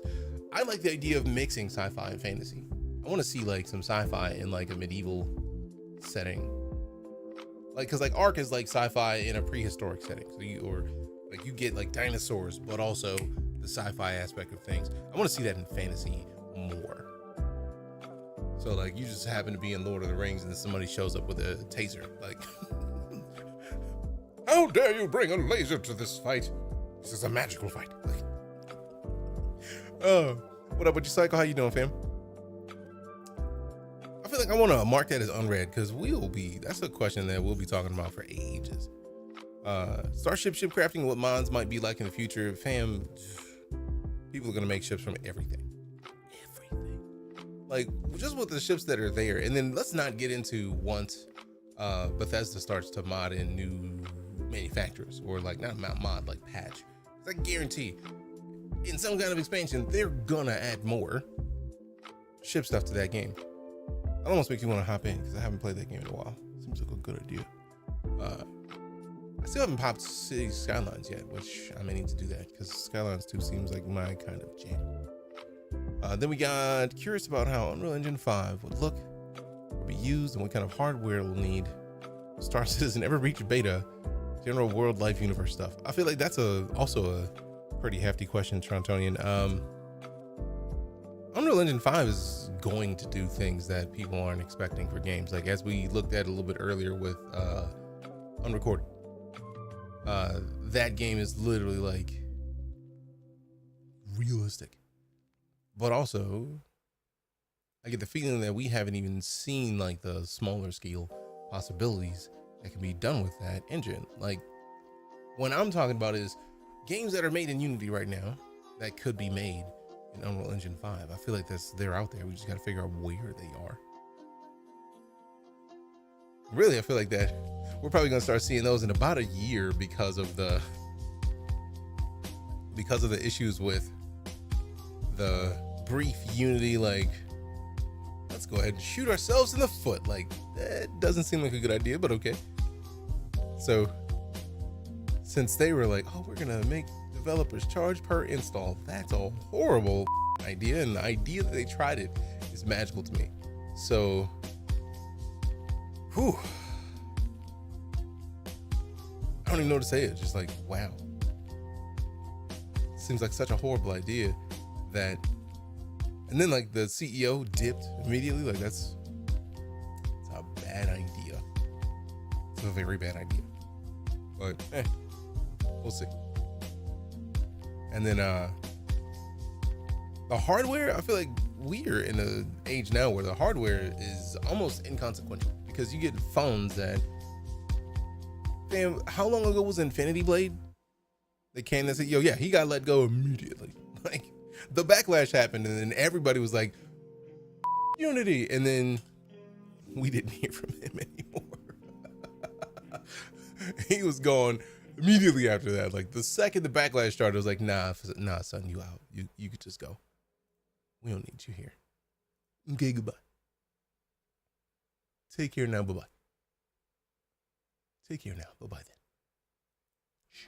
Bye-bye. And it you can't ruin stuff like that quickly and not expect to get fired. Oh, such a silly move.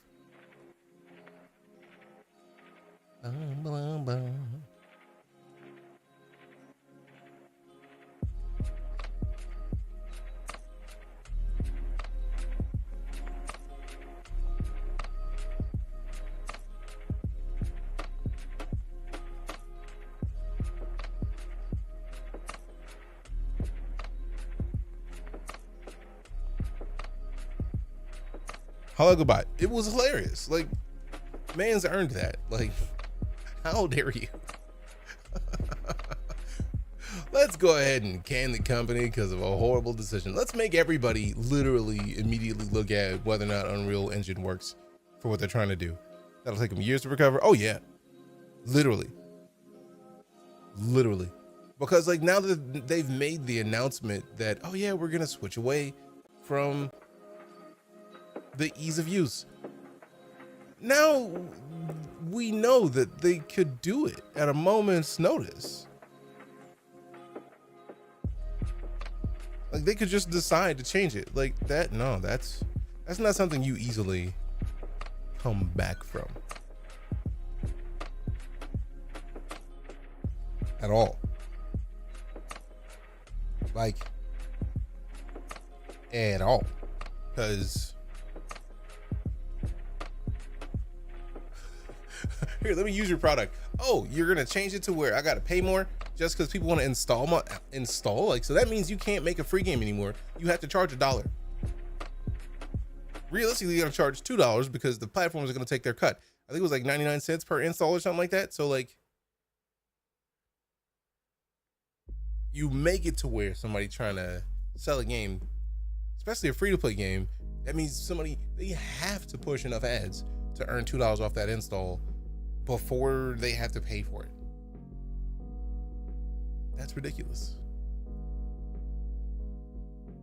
Absolutely ridiculous. Hope nobody else hires him.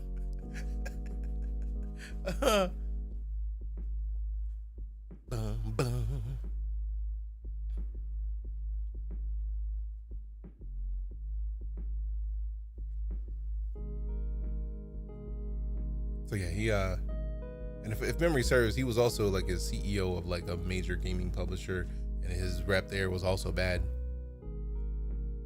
Yep, there it is. And what's funny is that it's not just like EA isn't horrid by itself, right? Like we gotta acknowledge that like CEOs make the companies. I feel like EA hasn't been as hated as it used to be in the past like decade. Like they've done a lot of work. Now, mind you, Battlefield's launch, whoever made that decision, not so much. But aside from that, like they haven't had many horrible launches that just make you want to like, nope, never gonna touch it. Like, haven't had a lot of that. So I don't know. I think they've done a pretty decent job in recent years of getting solid.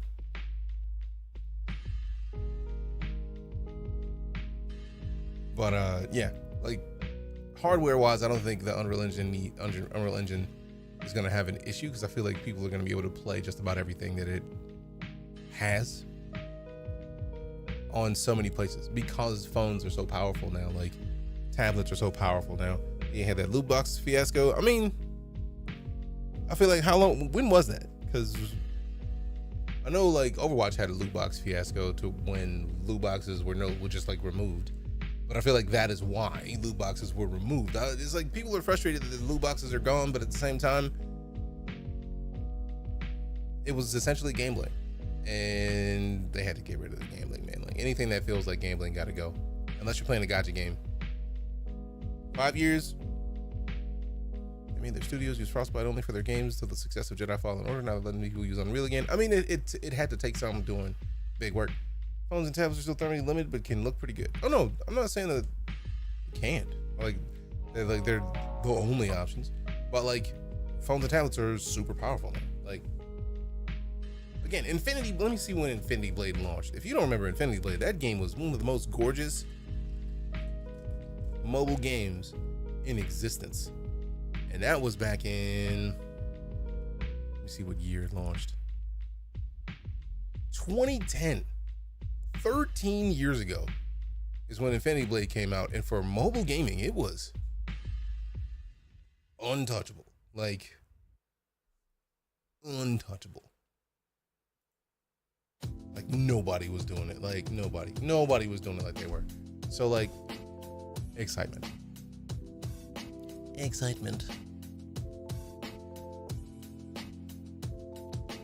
Let's see. Ooh, Shadow Complex was also that same dev team. Shadow Complex was gorgeous.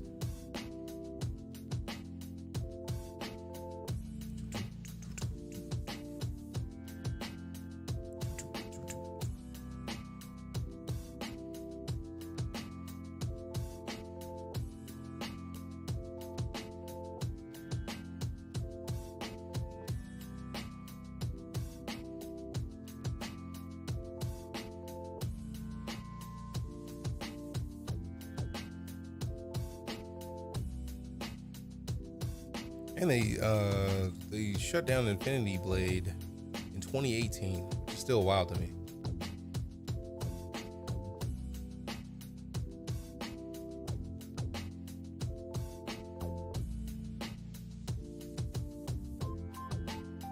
I'm hoping they bring something like that back, because that game was wildly good.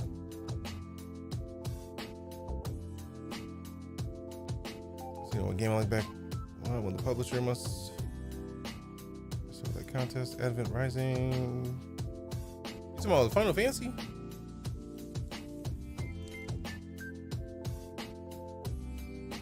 I don't remember this game. At least not at a glance. Put Infinity Arcade machines and all the Dave and Buster's. I remember that. I don't remember Advent Rising.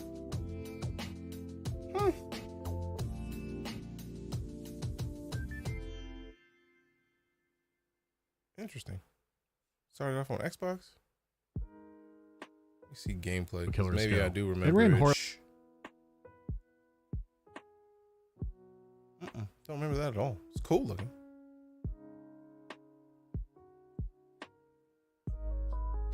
Interesting. That seems like the kind of game I would have played.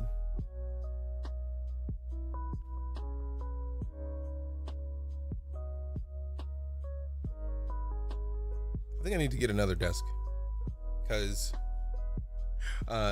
we have the new 3D printer, but that desk is where I would put it if I didn't. Like, we still have to sell the aquarium, and then hopefully with the money we make from selling the aquarium is what we get the table with. I gotta get a 2-foot square desk.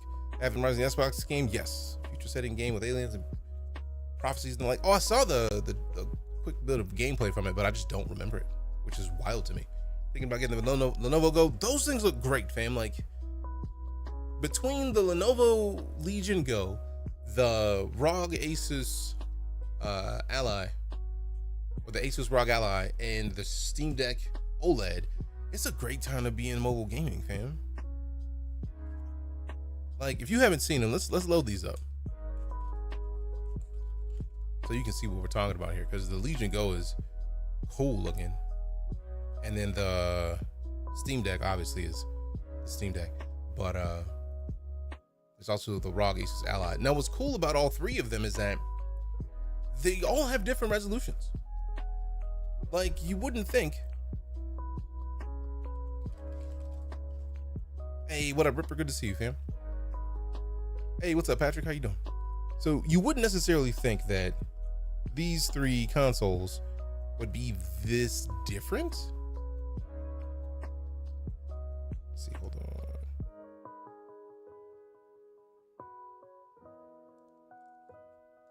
think the thing I like about the fact that the Lenovo Legion Go and the ROG Ally both use Windows 11. So like, this is what we're talking about here. So Legion Go is Lenovo's run at making a mobile PC specifically for gaming. Like, we're not talking about laptop replacements. We're just talking about like PCs. I feel like it does look like it has the most comfortable controllers looking, but they also are square instead of like rounded edges. So like with the Steam Deck, I have a Steam Deck. The Steam Deck feels great in your hands, but like I imagine that square might not feel the best, but I feel like the Legion Go is the perfect in between the Steam Deck and the ROG Asus Ally, except this device has, I feel like, the biggest display and also 1440p resolution. So let's pause this music for a sec. Oh man, they won't let me full screen, rude. So like that screen is the best of the screens I've seen thus far. The idea that you can take the controllers off is the thing that intrigues me the most. I feel like they basically made a PC-based Switch.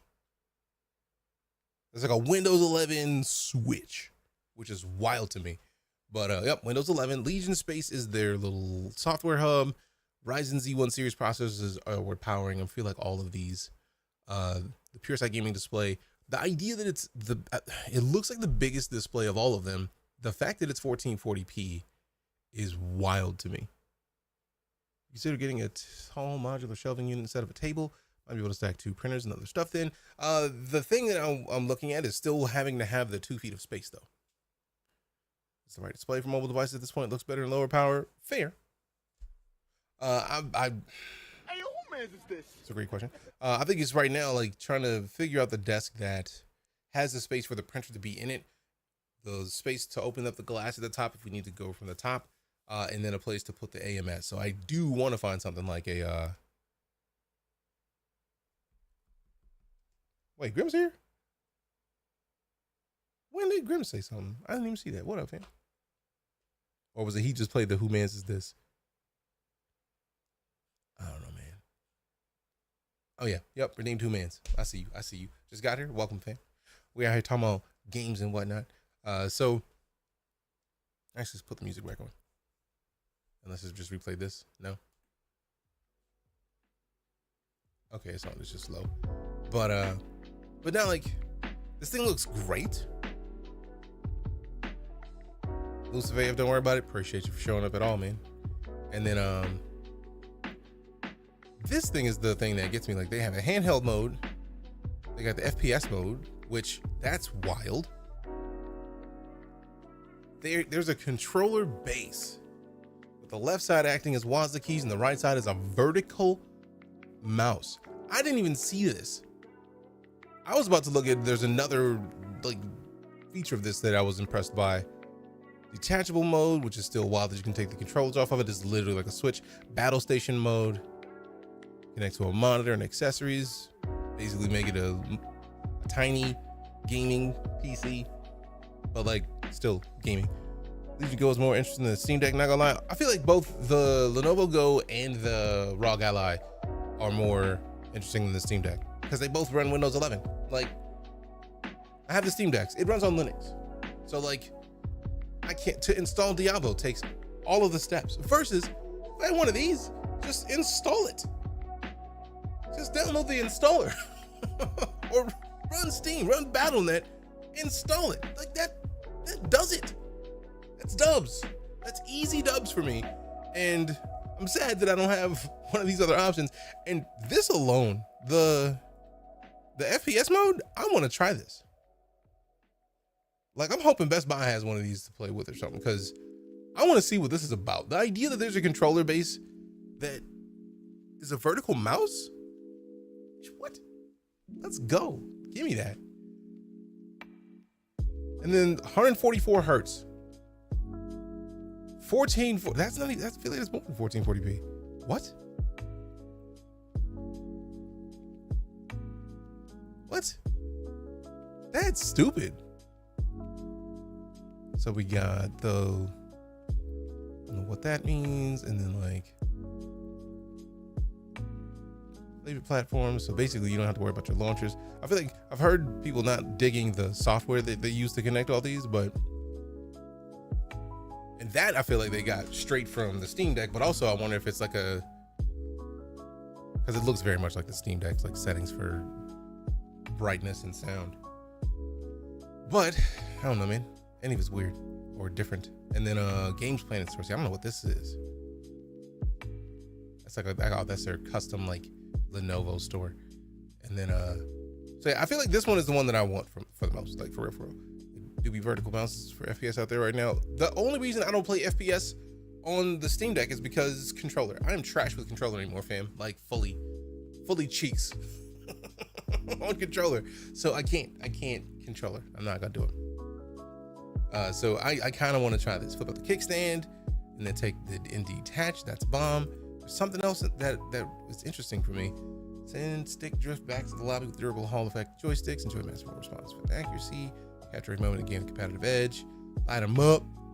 RGB lighting on the joysticks on a mobile device? That's wild. Mappable controls and trackpad. Yeah, that. The thing I was saying that connects, that makes this the in-between between the Steam Deck and the ROG Ally is the fact that this one has a trackpad. Like I want the ROG Ally, but not as much as I want this just because this has the trackpad. Like there's something about having a mouse that is just gonna be dubbed. Since you want on Discord.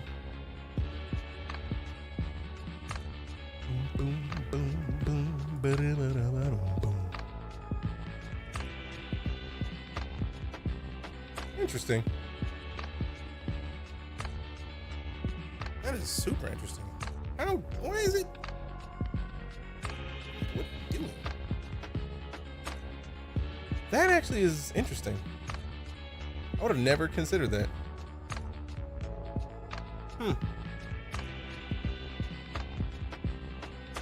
I may have to try one of those at some point.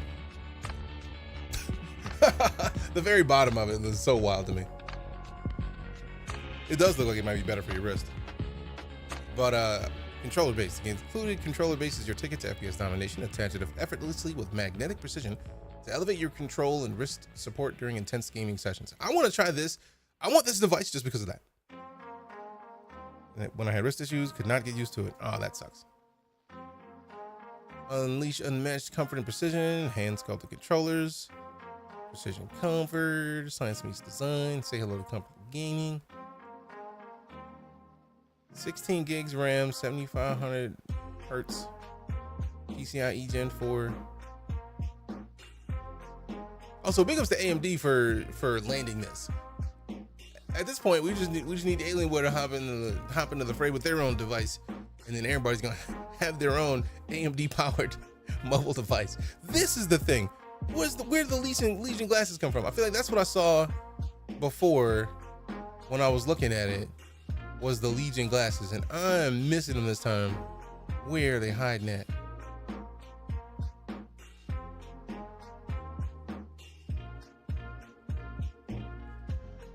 Oh, they're up here.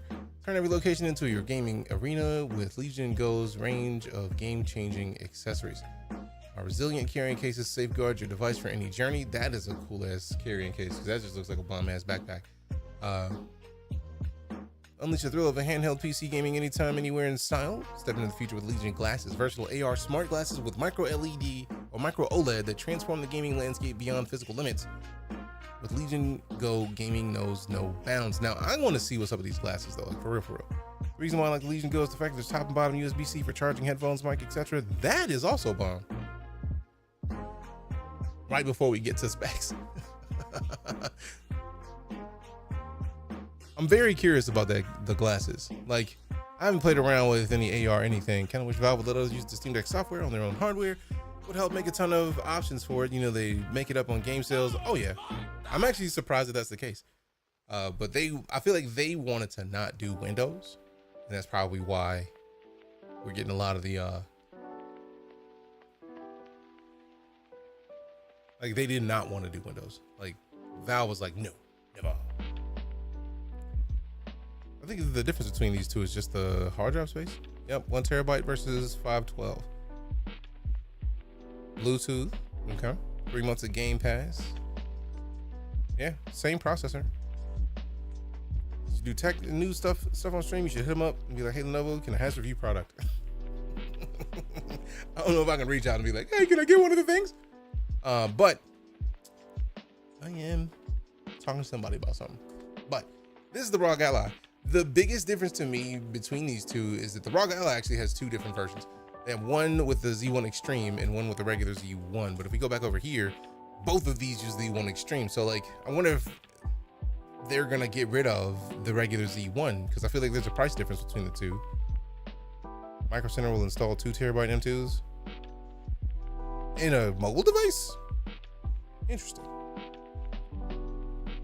No. So yeah, like this is actually a pretty solid device looking, and I've held it. It feels pretty nice.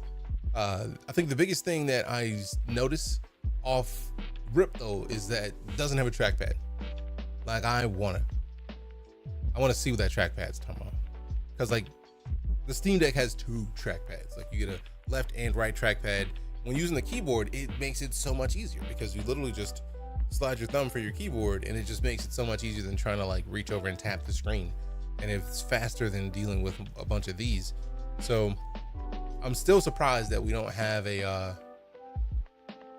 another mobile device with multiple touchpads, especially with Windows 11 being there. Like, oh, that'd be so great. You got a 1 terabyte micro SD to make 3 terabytes of space in the Lenovo Legion Go. So Micro Center will install the 2 terabyte M2 into it. Like, hold on. Is that a thing that we could do if we had the 2 terabyte M2? Hold up.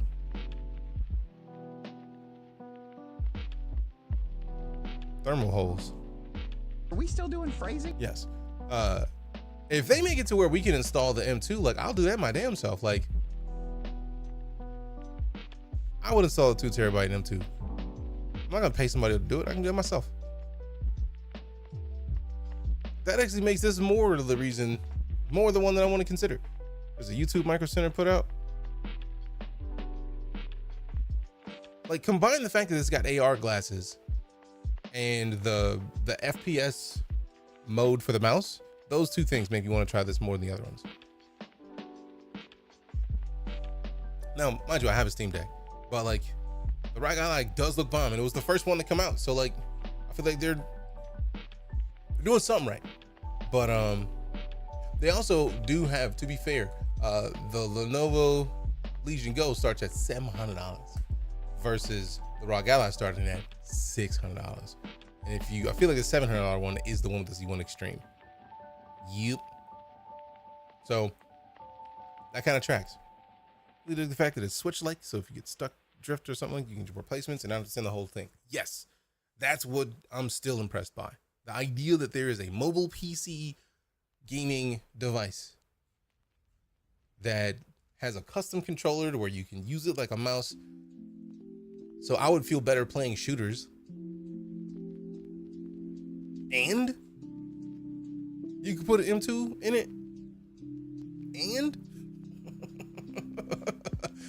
it's got AR glasses. And if you break the controller, you can just get another one. And that also makes it to where if they wanted to upgrade these controllers, they already have the same grip. So that if they put out a controller V2, they can put out a controller V2 and you just order the controllers as replacements.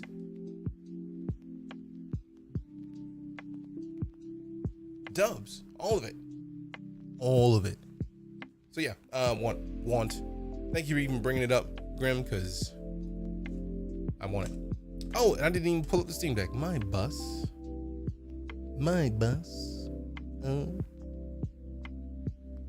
So Steam Deck OLED, fancier, high dynamic range screen, longer lasting battery, faster downloads and everything. So it's got the OLED. The thing that still surprises me about this is that I do love the fact that it's OLED. That's genius.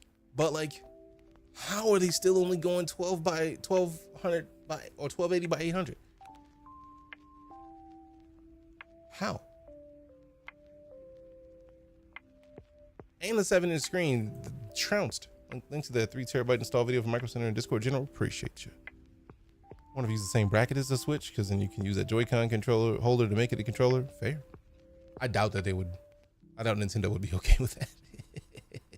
Oh, small screens with lower res are still high DPI. Oh no, I'm with it. It's just still like it's 1280 by 720 is how that's supposed to work.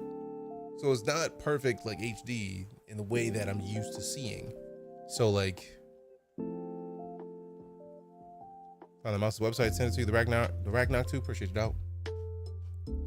you, dog. It does look cool.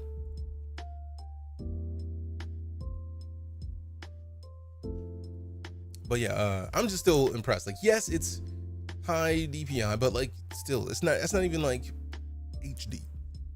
So I feel like what's the? It's not 16 by 9. Is it 16 by 10?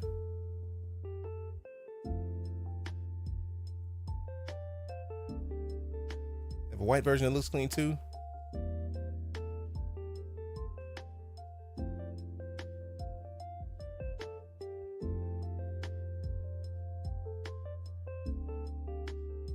That is super cool.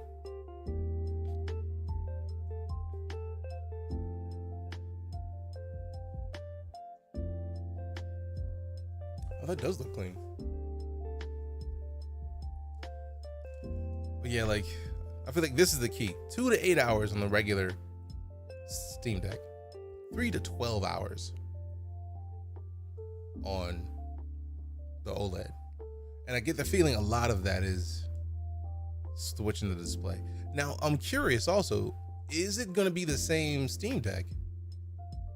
Because if you can just replace those screens, since we already know that literally Valve has videos out to show you how to replace parts in your Steam Deck. So that means the potential exists to be able to just buy the OLED screen for your Steam Deck and be fine. We've been talking about just mobile gaming in general, Vinny. We showed the Lenovo Legion Go.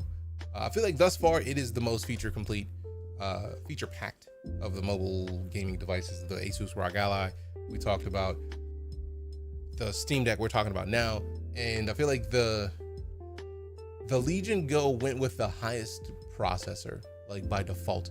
The ROG Ally went with the highest processor and like the step down to that, so I could have different price ranges, and the Steam Deck is just covering all of the bases anyways. I bet the screen has a slightly different case, could be wrong. I mean, it wouldn't surprise me. Because if we look at the regular Steam Deck, it's 7-inch diagonal display size versus 7.4. So we probably would have to just not have this current Steam Deck. 0.4 inch bigger. So the question would be, is there an OLED screen to fit?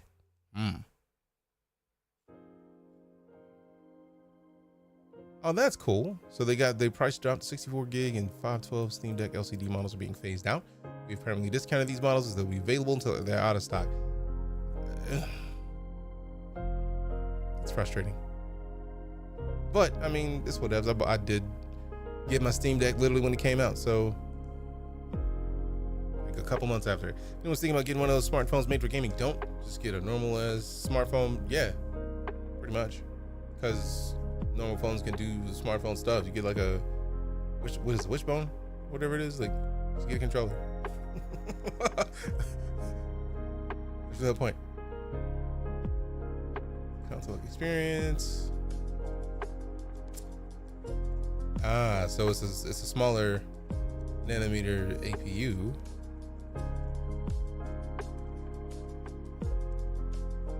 It's fully the highest version of it.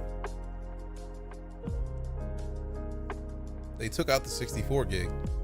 64 gig is just gone now, which makes sense, man. Like, I don't know why you would even release a 64 gig of that. Like, 64 gigs is not even enough to put in like Red Dead. Like, not mad though about my Steam Deck for my TDYs. It served me well just playing on the plane. Oh no, same. I'm partially frustrated because like to be fair, I feel like this is still the best combination for mobile everything. Like the two touchpads alone. Like the Lenovo Legion Go is secondary to this because it has a single touchpad, but like this to me it's great. Smaller nanometer processor make it more efficient. Yep. So unless you sand stuff for so many parts and let you swap them, that is the thing I'm most excited about because they're just like super open. Like, hey man, look, boom. Will replacement parts be available? Yes, we'll be working with iFixit again to provide replacement parts and repair guides for Steam Deck OLED. That's powerful in and of itself. Legion Go has touchscreen. Oh, the Steam Deck was also touchscreen. No, it's not. I didn't know I mean, I did see the Legion Go has touchscreen. I'm thinking of the touch pads with this. That actually is like, that adds another reason why I feel like they don't want to pay Microsoft if memory serves, which makes sense. It's like, nah, son, we're not, no. We'll go Linux because they have their own variant of Linux, which is super powerful. That's a bold move, bro. You can play your Steam Deck right over the water, bro. Like playing Dave the Diver, but not like putting your device at risk. Like if you sneeze bad, it's a wrap for your Steam Deck. Just splash. Like, no. No thanks. Now this, I should not want this, but I kind of do. I wish they would let us order this case. I get the feeling that somebody else makes colorways for the Steam Deck, and then I have the iFixit screwdriver kit. So yeah, my friends play too much, right? Like, nah, we'll fight. Get up off me right now. Steam Deck not water resistant for them now. No, it's not. Don't do that. Like, that's a bold move. Why it's gotta be a brother of all people? Like, bro, like, no.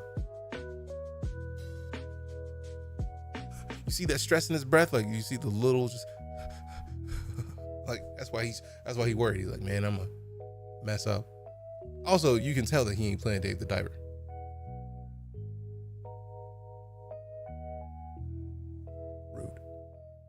Rude. But at the same time, man's want to be immersive while playing Dave the Diver. I'm not knocking that part. I'm knocking the playing above the water. Colorways, you say, see, I already knew. I was like, somebody's made these. Damn.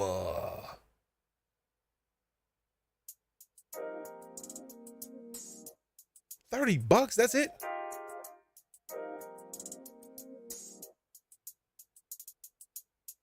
Yes, Corbina.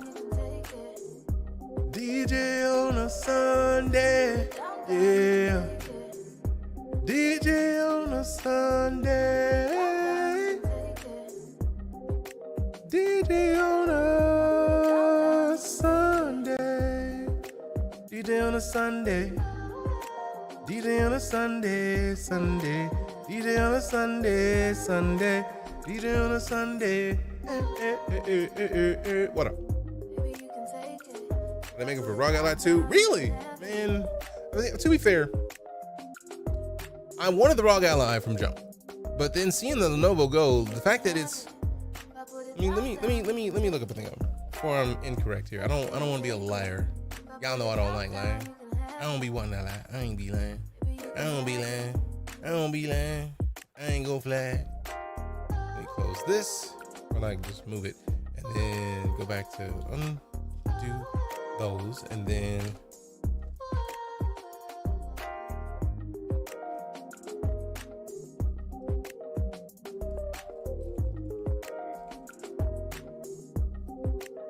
$1610, yep, 1440p. The Lenovo Legion Go is 1440p. That's, do I want 1440p in my old device? Not necessarily. I do like the idea. I imagine you can lock it to 1080p, because I would probably lock it to 1080p.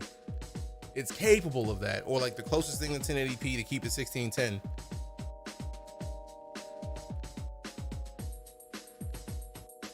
Cause yeah, last night was fun time. Star Citizen, so many great people joined. Agreed. It was a blast. Also appreciate you linking those, Grim. Boom, boom, boom. Oh, wait a minute. What's them controller grips, though? Ooh. Oh, that's just a silicone grip. I'm about to say, bleh. To be fair, I already got the D-brand stuff on mine, but I would replace the whole backplate with the translucent joint. Also, so the whole thing. Sheesh, man.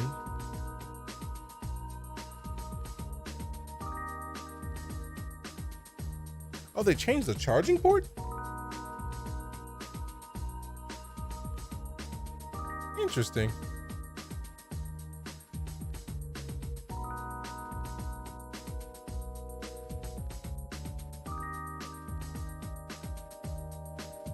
Let's see. Looking at silly CCU things once IE starts. I'm not even touching any of the ideas of CCUing until IE starts because there's too many things. There's too many things that have the potential to be dubs. Okay, let's see what you're saying. 7-in-1 docking station. 7-in-1. 7 what?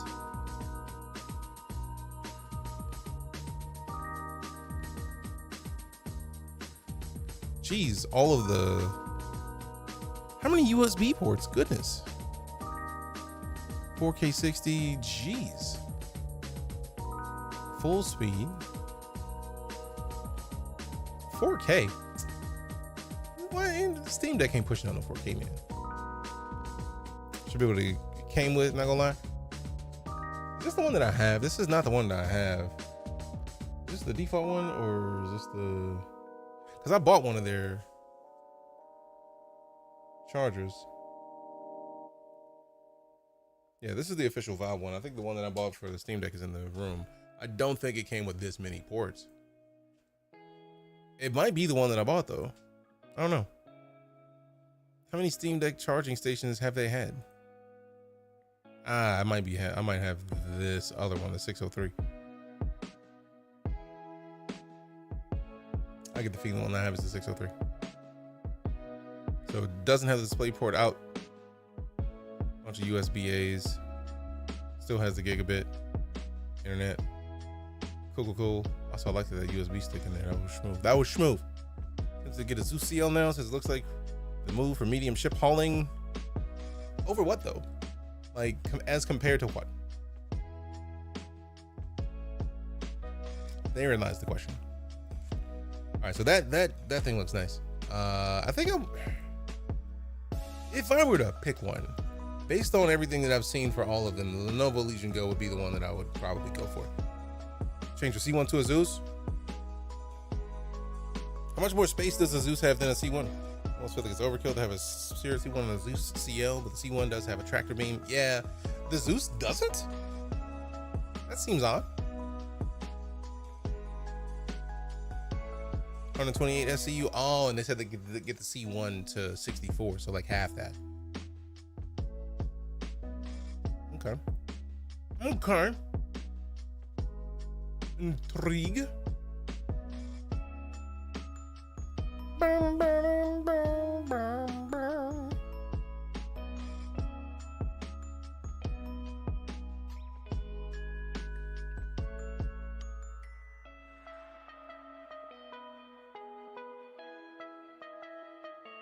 CO almost has twice the cargo of the Spirit C1, more than the FL Max, Freelancer Max. I don't even like the Freelancer, so that actually is impressive. And I did CCU my Freelancer Dir to the Zeus Clipper because I was hoping that the Zeus Clipper would be the loaner instead of the A1, since the C1 would be in the game. Because I want to see what that C1 is like. C1 is 68 in game. Damn, I thought they said they could get to 64. They went higher than that. Sheesh. What up, Cloud? How you doing, fam? Welcome back. So yeah, 1440p for the Lenovo Legion Go, the FPS controller thing, the detachable controllers. I think that's gonna be the one. Let me make sure that I remove the other one from the throne. Also, the smoker has arrived. It arrived Friday. I put it together last night. I did the initial burn. I bought some wings so that if we don't smoke wings today, we're gonna smoke some wings tomorrow. Cause wings. And I got to get more pellets because the pellets that I had are from like a year and a half ago. It's on the menu for Turkey Day. We haven't really even got to that yet. I want to like get a test turkey to smoke before Thanksgiving, just so that I can get good with it. Or at least like a turkey leg, maybe a turkey leg and breast, just so that I can like practice. But I feel like we gotta cook some sort of full bird. So let me make sure that I remove, because I have the ROG Ally on my throne. And I think I want to remove it and then make because previously the goal was to save up to get the smoker. And now that Cypher funded that, I'll replace that. I'll stream you smoking. Oh, we're gonna stream the smoker at some point. DJ cooking stream when? Sometime soonish. Some practice smoked meals isn't a bad idea. Oh yeah, that's literally like I just got to get more pellets because the pellets that I had previously, I don't know how long the pellets last.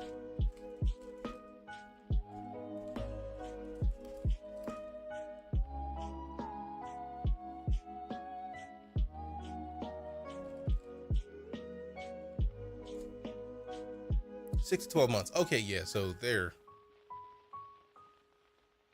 done. Hey, what up, IP2? So yeah, we gotta get more pellets.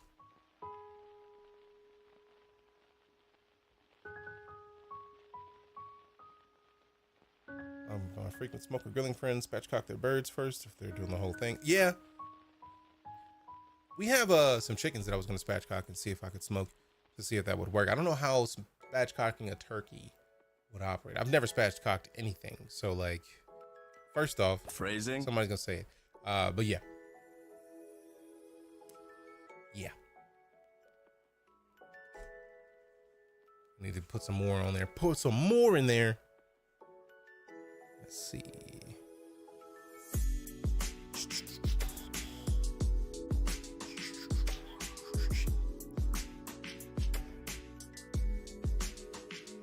All right, let me find the Lenovo Legion Go.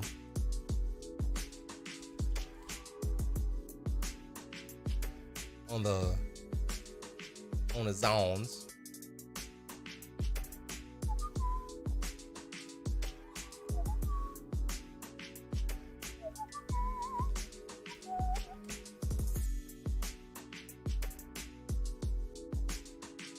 Never done it myself. Single life means a whole bird is too much.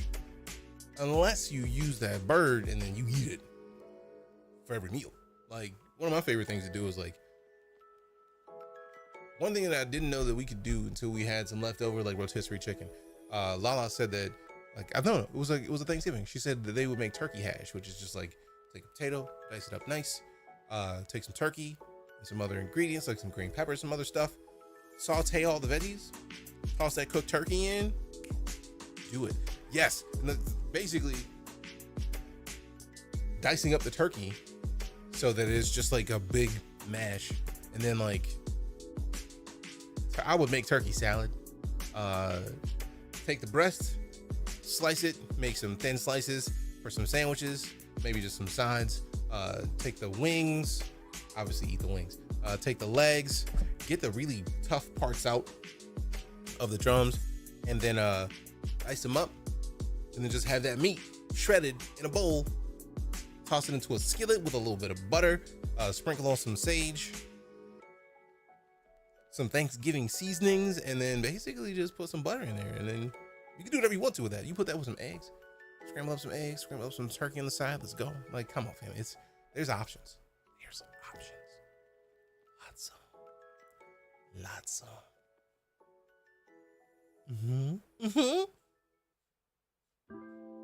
Just depends on where you're looking. We could do this all day. Happy Sunday to you as well, Photon. Good to see you, fam. Anybody else got any plans for the rest of the weekend that they haven't gotten into yet? What you got? What you got? What you got? What you got? What you got? What you got?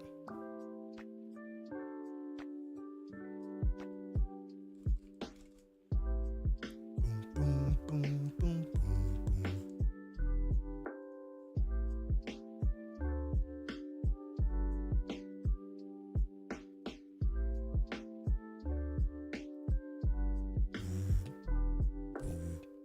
Organize my office. Gonna clean the heater block on the 3D printer. Nice. Speaking of,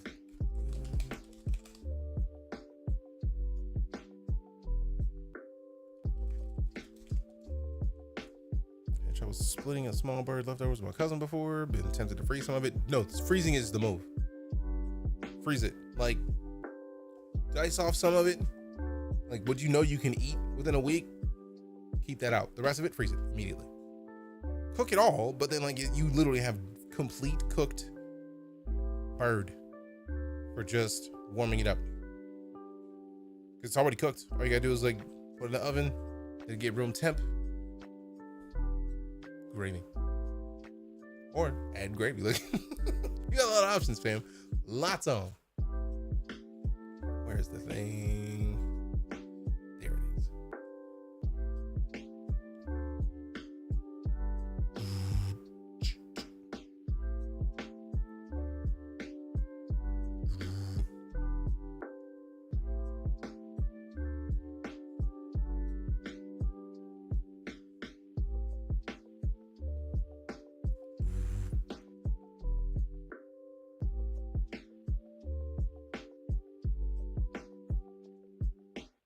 Hey, I see the homie.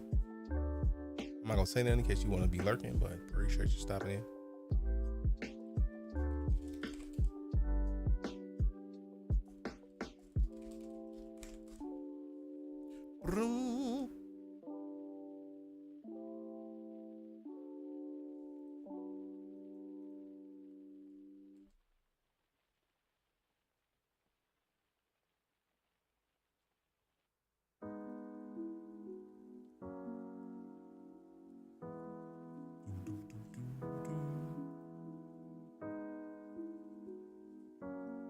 Oh no.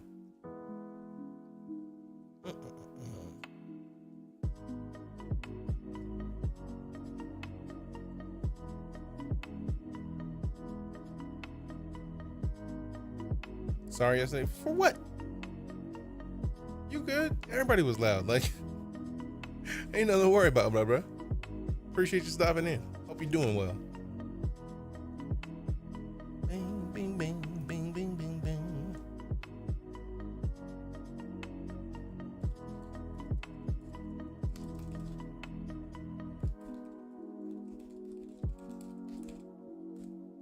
Doom, doom, doom.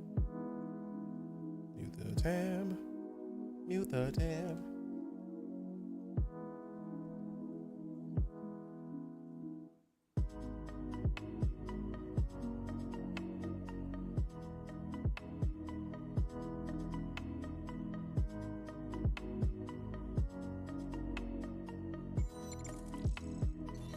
Hey, we got Toxic Pig. As good as prime numbers. Appreciate you, Toxic Pig. Welcome back. 80 months of it. This is the way. 80 months of sub support. Appreciate you, fam. Thanks for this continued support. Welcome back. Hope you're well. I woke up today, man. I can't complain at all. We're just hanging out, talking randomness. We just got done talking about the Asus ROG Ally, the Steam Deck OLED, the Lenovo Legion Go. Removing the ROG Ally from my Steam wishlist, or from my Throne wishlist, so that I can put up the Legion Go.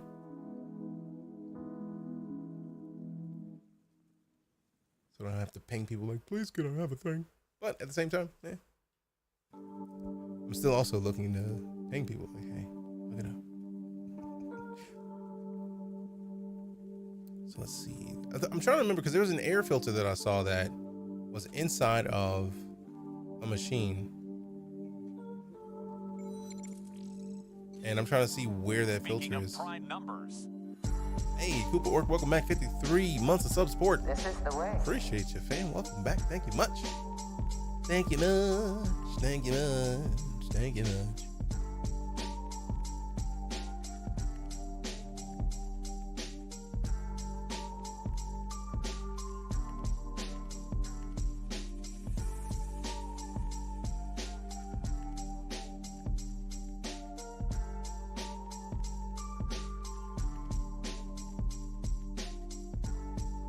See what you did there? True facts. You did bring it up. Appreciate the thought process that led us to where we are now. Also, fam, go follow Levangie, fan. The homie is everywhere. Go follow him. Go follow him. Go follow him. Do it. Do it. Do it. Go do it. Let me click on one of these videos so I can see if it shows the... I want to see if it has the...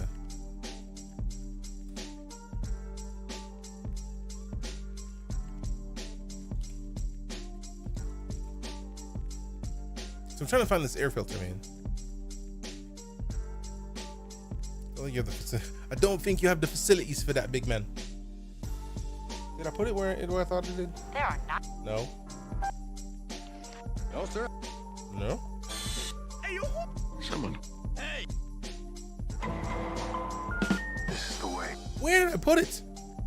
I don't think you have the facilities for that, big man. I know it exists. There it is. I don't think you have the facilities for that, big man.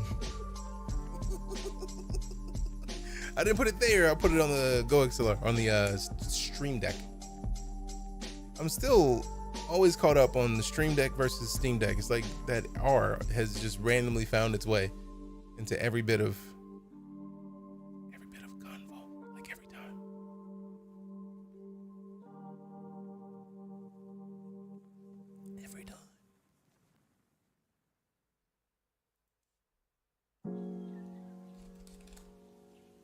How dare I spell filter so horribly? Thick fingering everything.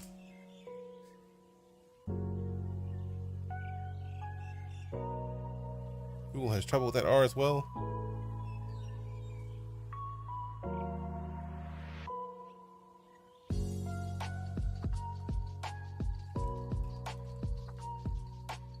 There we go.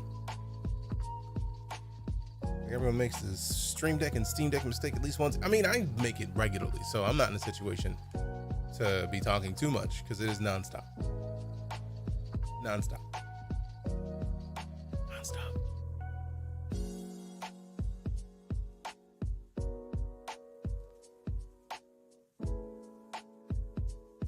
I could have sworn this dude had an air filter that he talked about in one of his videos, and I can't find it.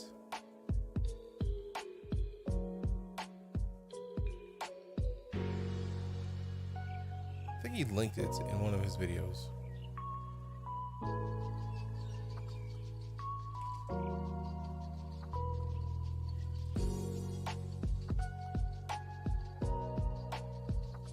There it is, the bento box.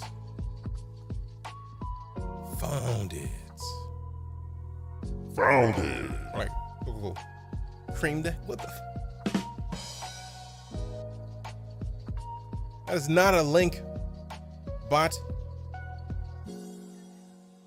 Cash rules everything around me. Deck. Cream get the money every time a Steam sale.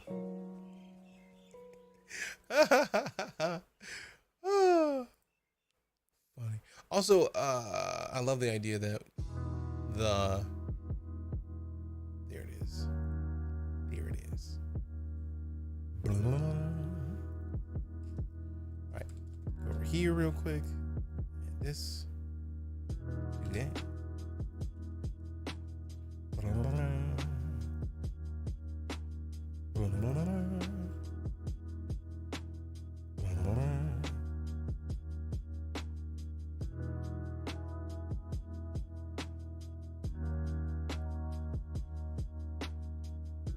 Did they 3D print?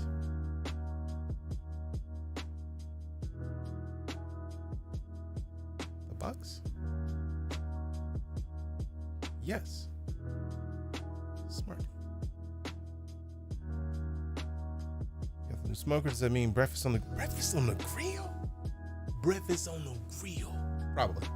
Because I've never had smoked eggs. Smoked scrambled eggs? Is that even a thing that can be done? I don't think so. Because you'd have to leave it in there with the smoke, which would basically make a quiche. So probably not scrambled. But we could just scramble them Jones beforehand and then make it a quiche. Smoked quiche. And would it even be able to properly get in there because liquid? Probably not. Interesting.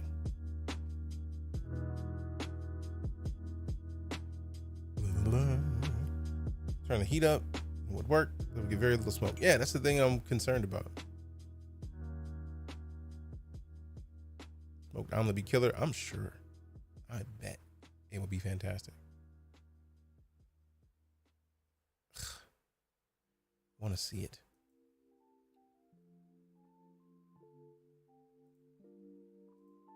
Long down killer. No.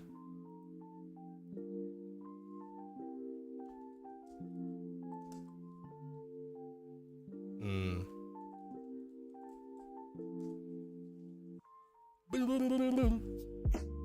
right, let's see what we got.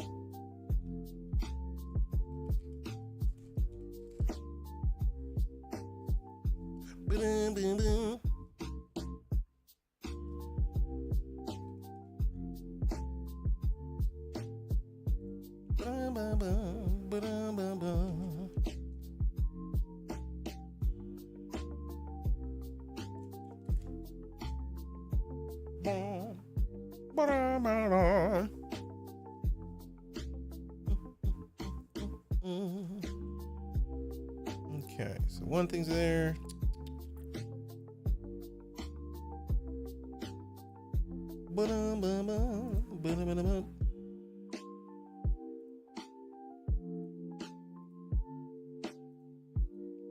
for one, and then close this. Close this. Ba-da-ba-ba. Close all those.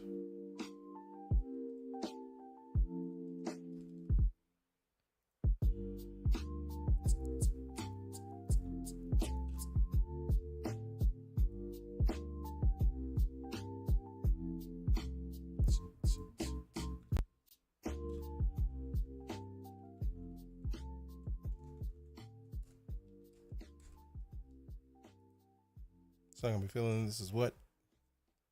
Zucchini pouring from the sky. Let's what? Alright. Why? Get out.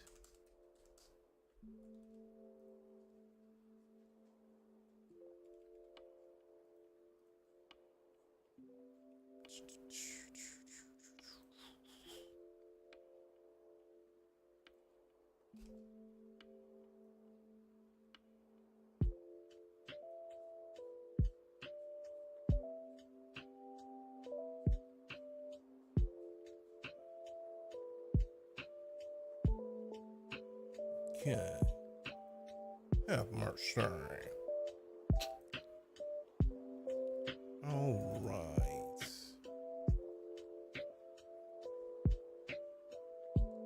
You don't know can't blow. I mean, it's bruh, like it's. I just can't hear the music in my head, so like I haven't connected the song to anything specific yet.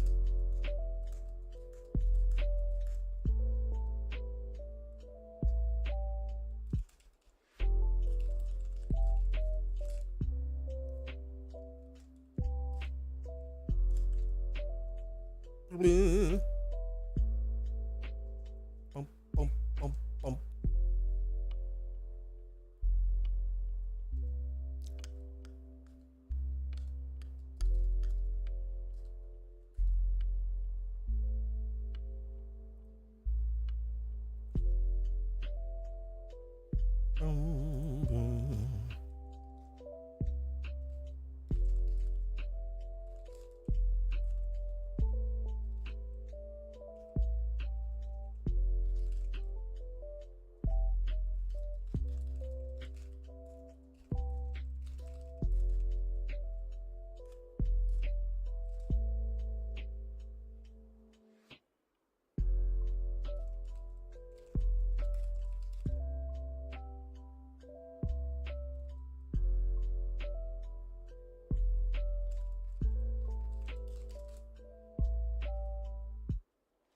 Doing well, VD. How about yourself? It's been a minute. Did you get anything cool or anything cool on Vets Day? If you don't mind me asking, it didn't do a whole lot.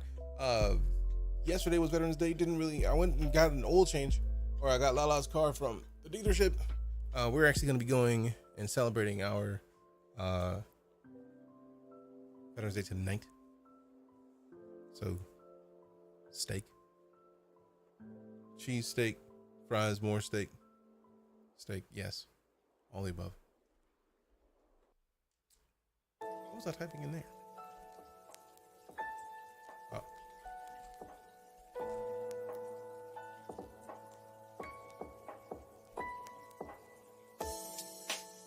Really? How dare you?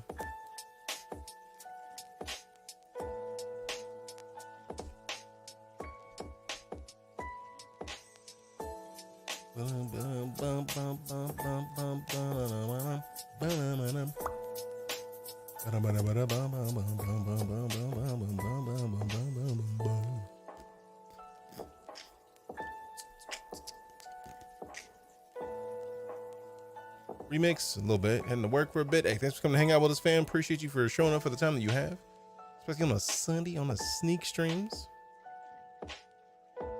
On the sneak stream. All right.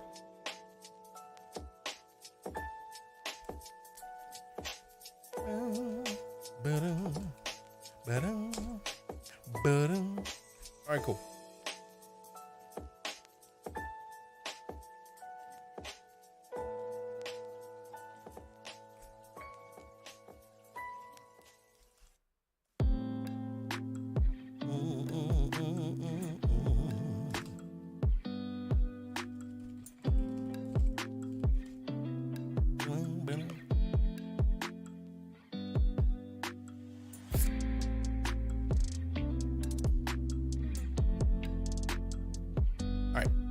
think I may slide off here shortly, fam. I'm gonna go and do some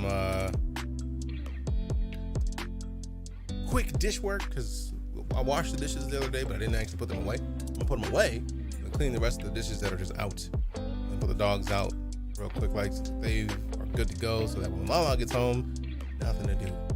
So if you showed up today and you came to hang out with us, I greatly appreciate you. If you haven't hit that follow button or the subscribe button, you know, over there, you got options, fam. Your presence is a present. I appreciate the gift. Zaheriously with the 3 months of sub support. This is the way. Appreciate you. It is the way. Thank you all, fam. It is always a pleasure to show up. And it's always a pleasure to have the fam show up because it's a weekend. Like, we never really here on Sundays. So, no, thank you. So the idea that we could get in here and hang out on a Sunday is pretty cool. Appreciate that linkage, Grim. Like, I guarantee I'm gonna hear it and be like, this. Like, I can taste that happening already. Boom, boom, boom, boom, boom, boom. Boom, ba-da, boom, boom, boom, boom, boom, boom, boom, boom.